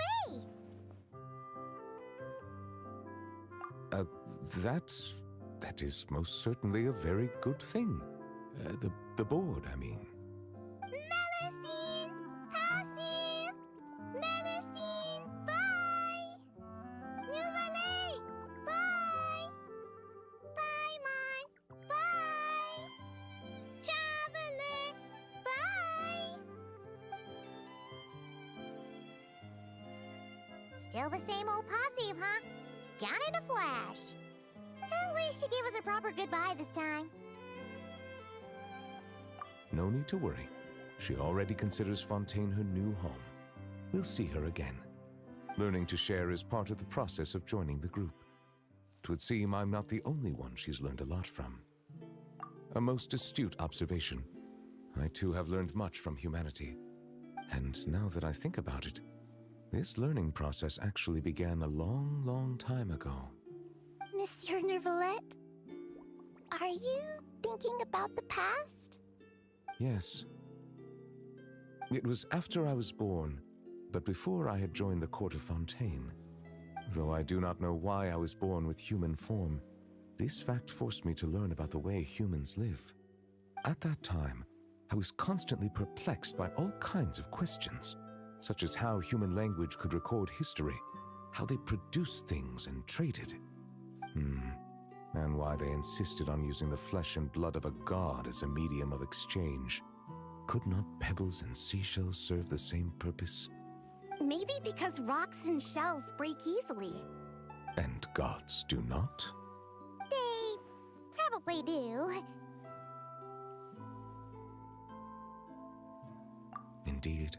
Fortunately, we have ample time. Perhaps in the future, we will witness the world transform once more. Very true. Time flows where our gaze does not linger, showing the way to those who are lost. Rather than dwelling on such things, it is far better to live in the now. On that note, I believe it is high time I began planning my next vacation.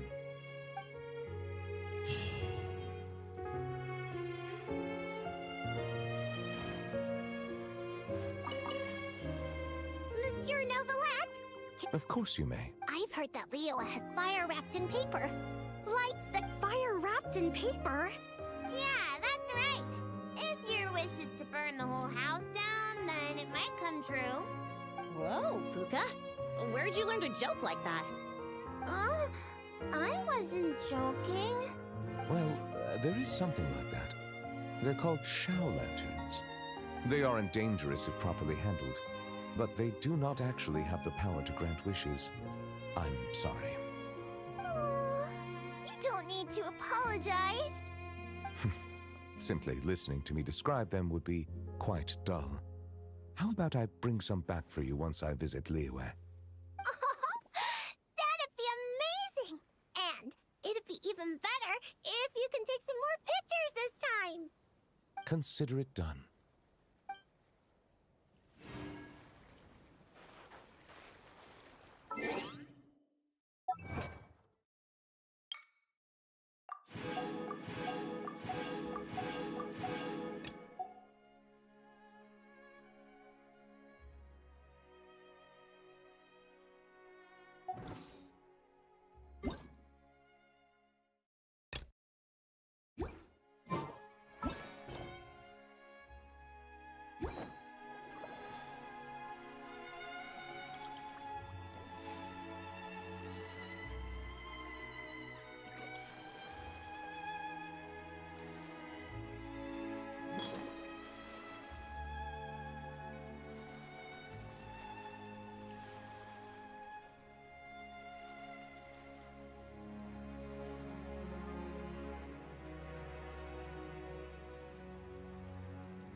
I see the value in my own work, but I also see the meaning in all the endeavors of the people of Fontaine. I believe I will continue to take pride in fulfilling my duties.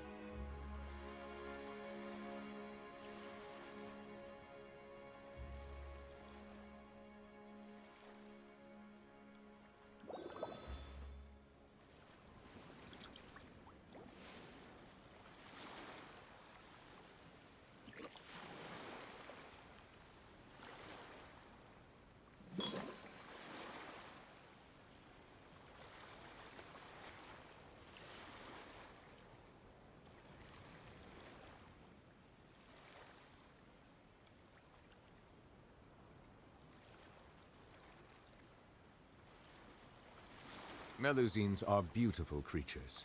They are the pride of Fontaine. Be sure to befriend them and cause them no harm.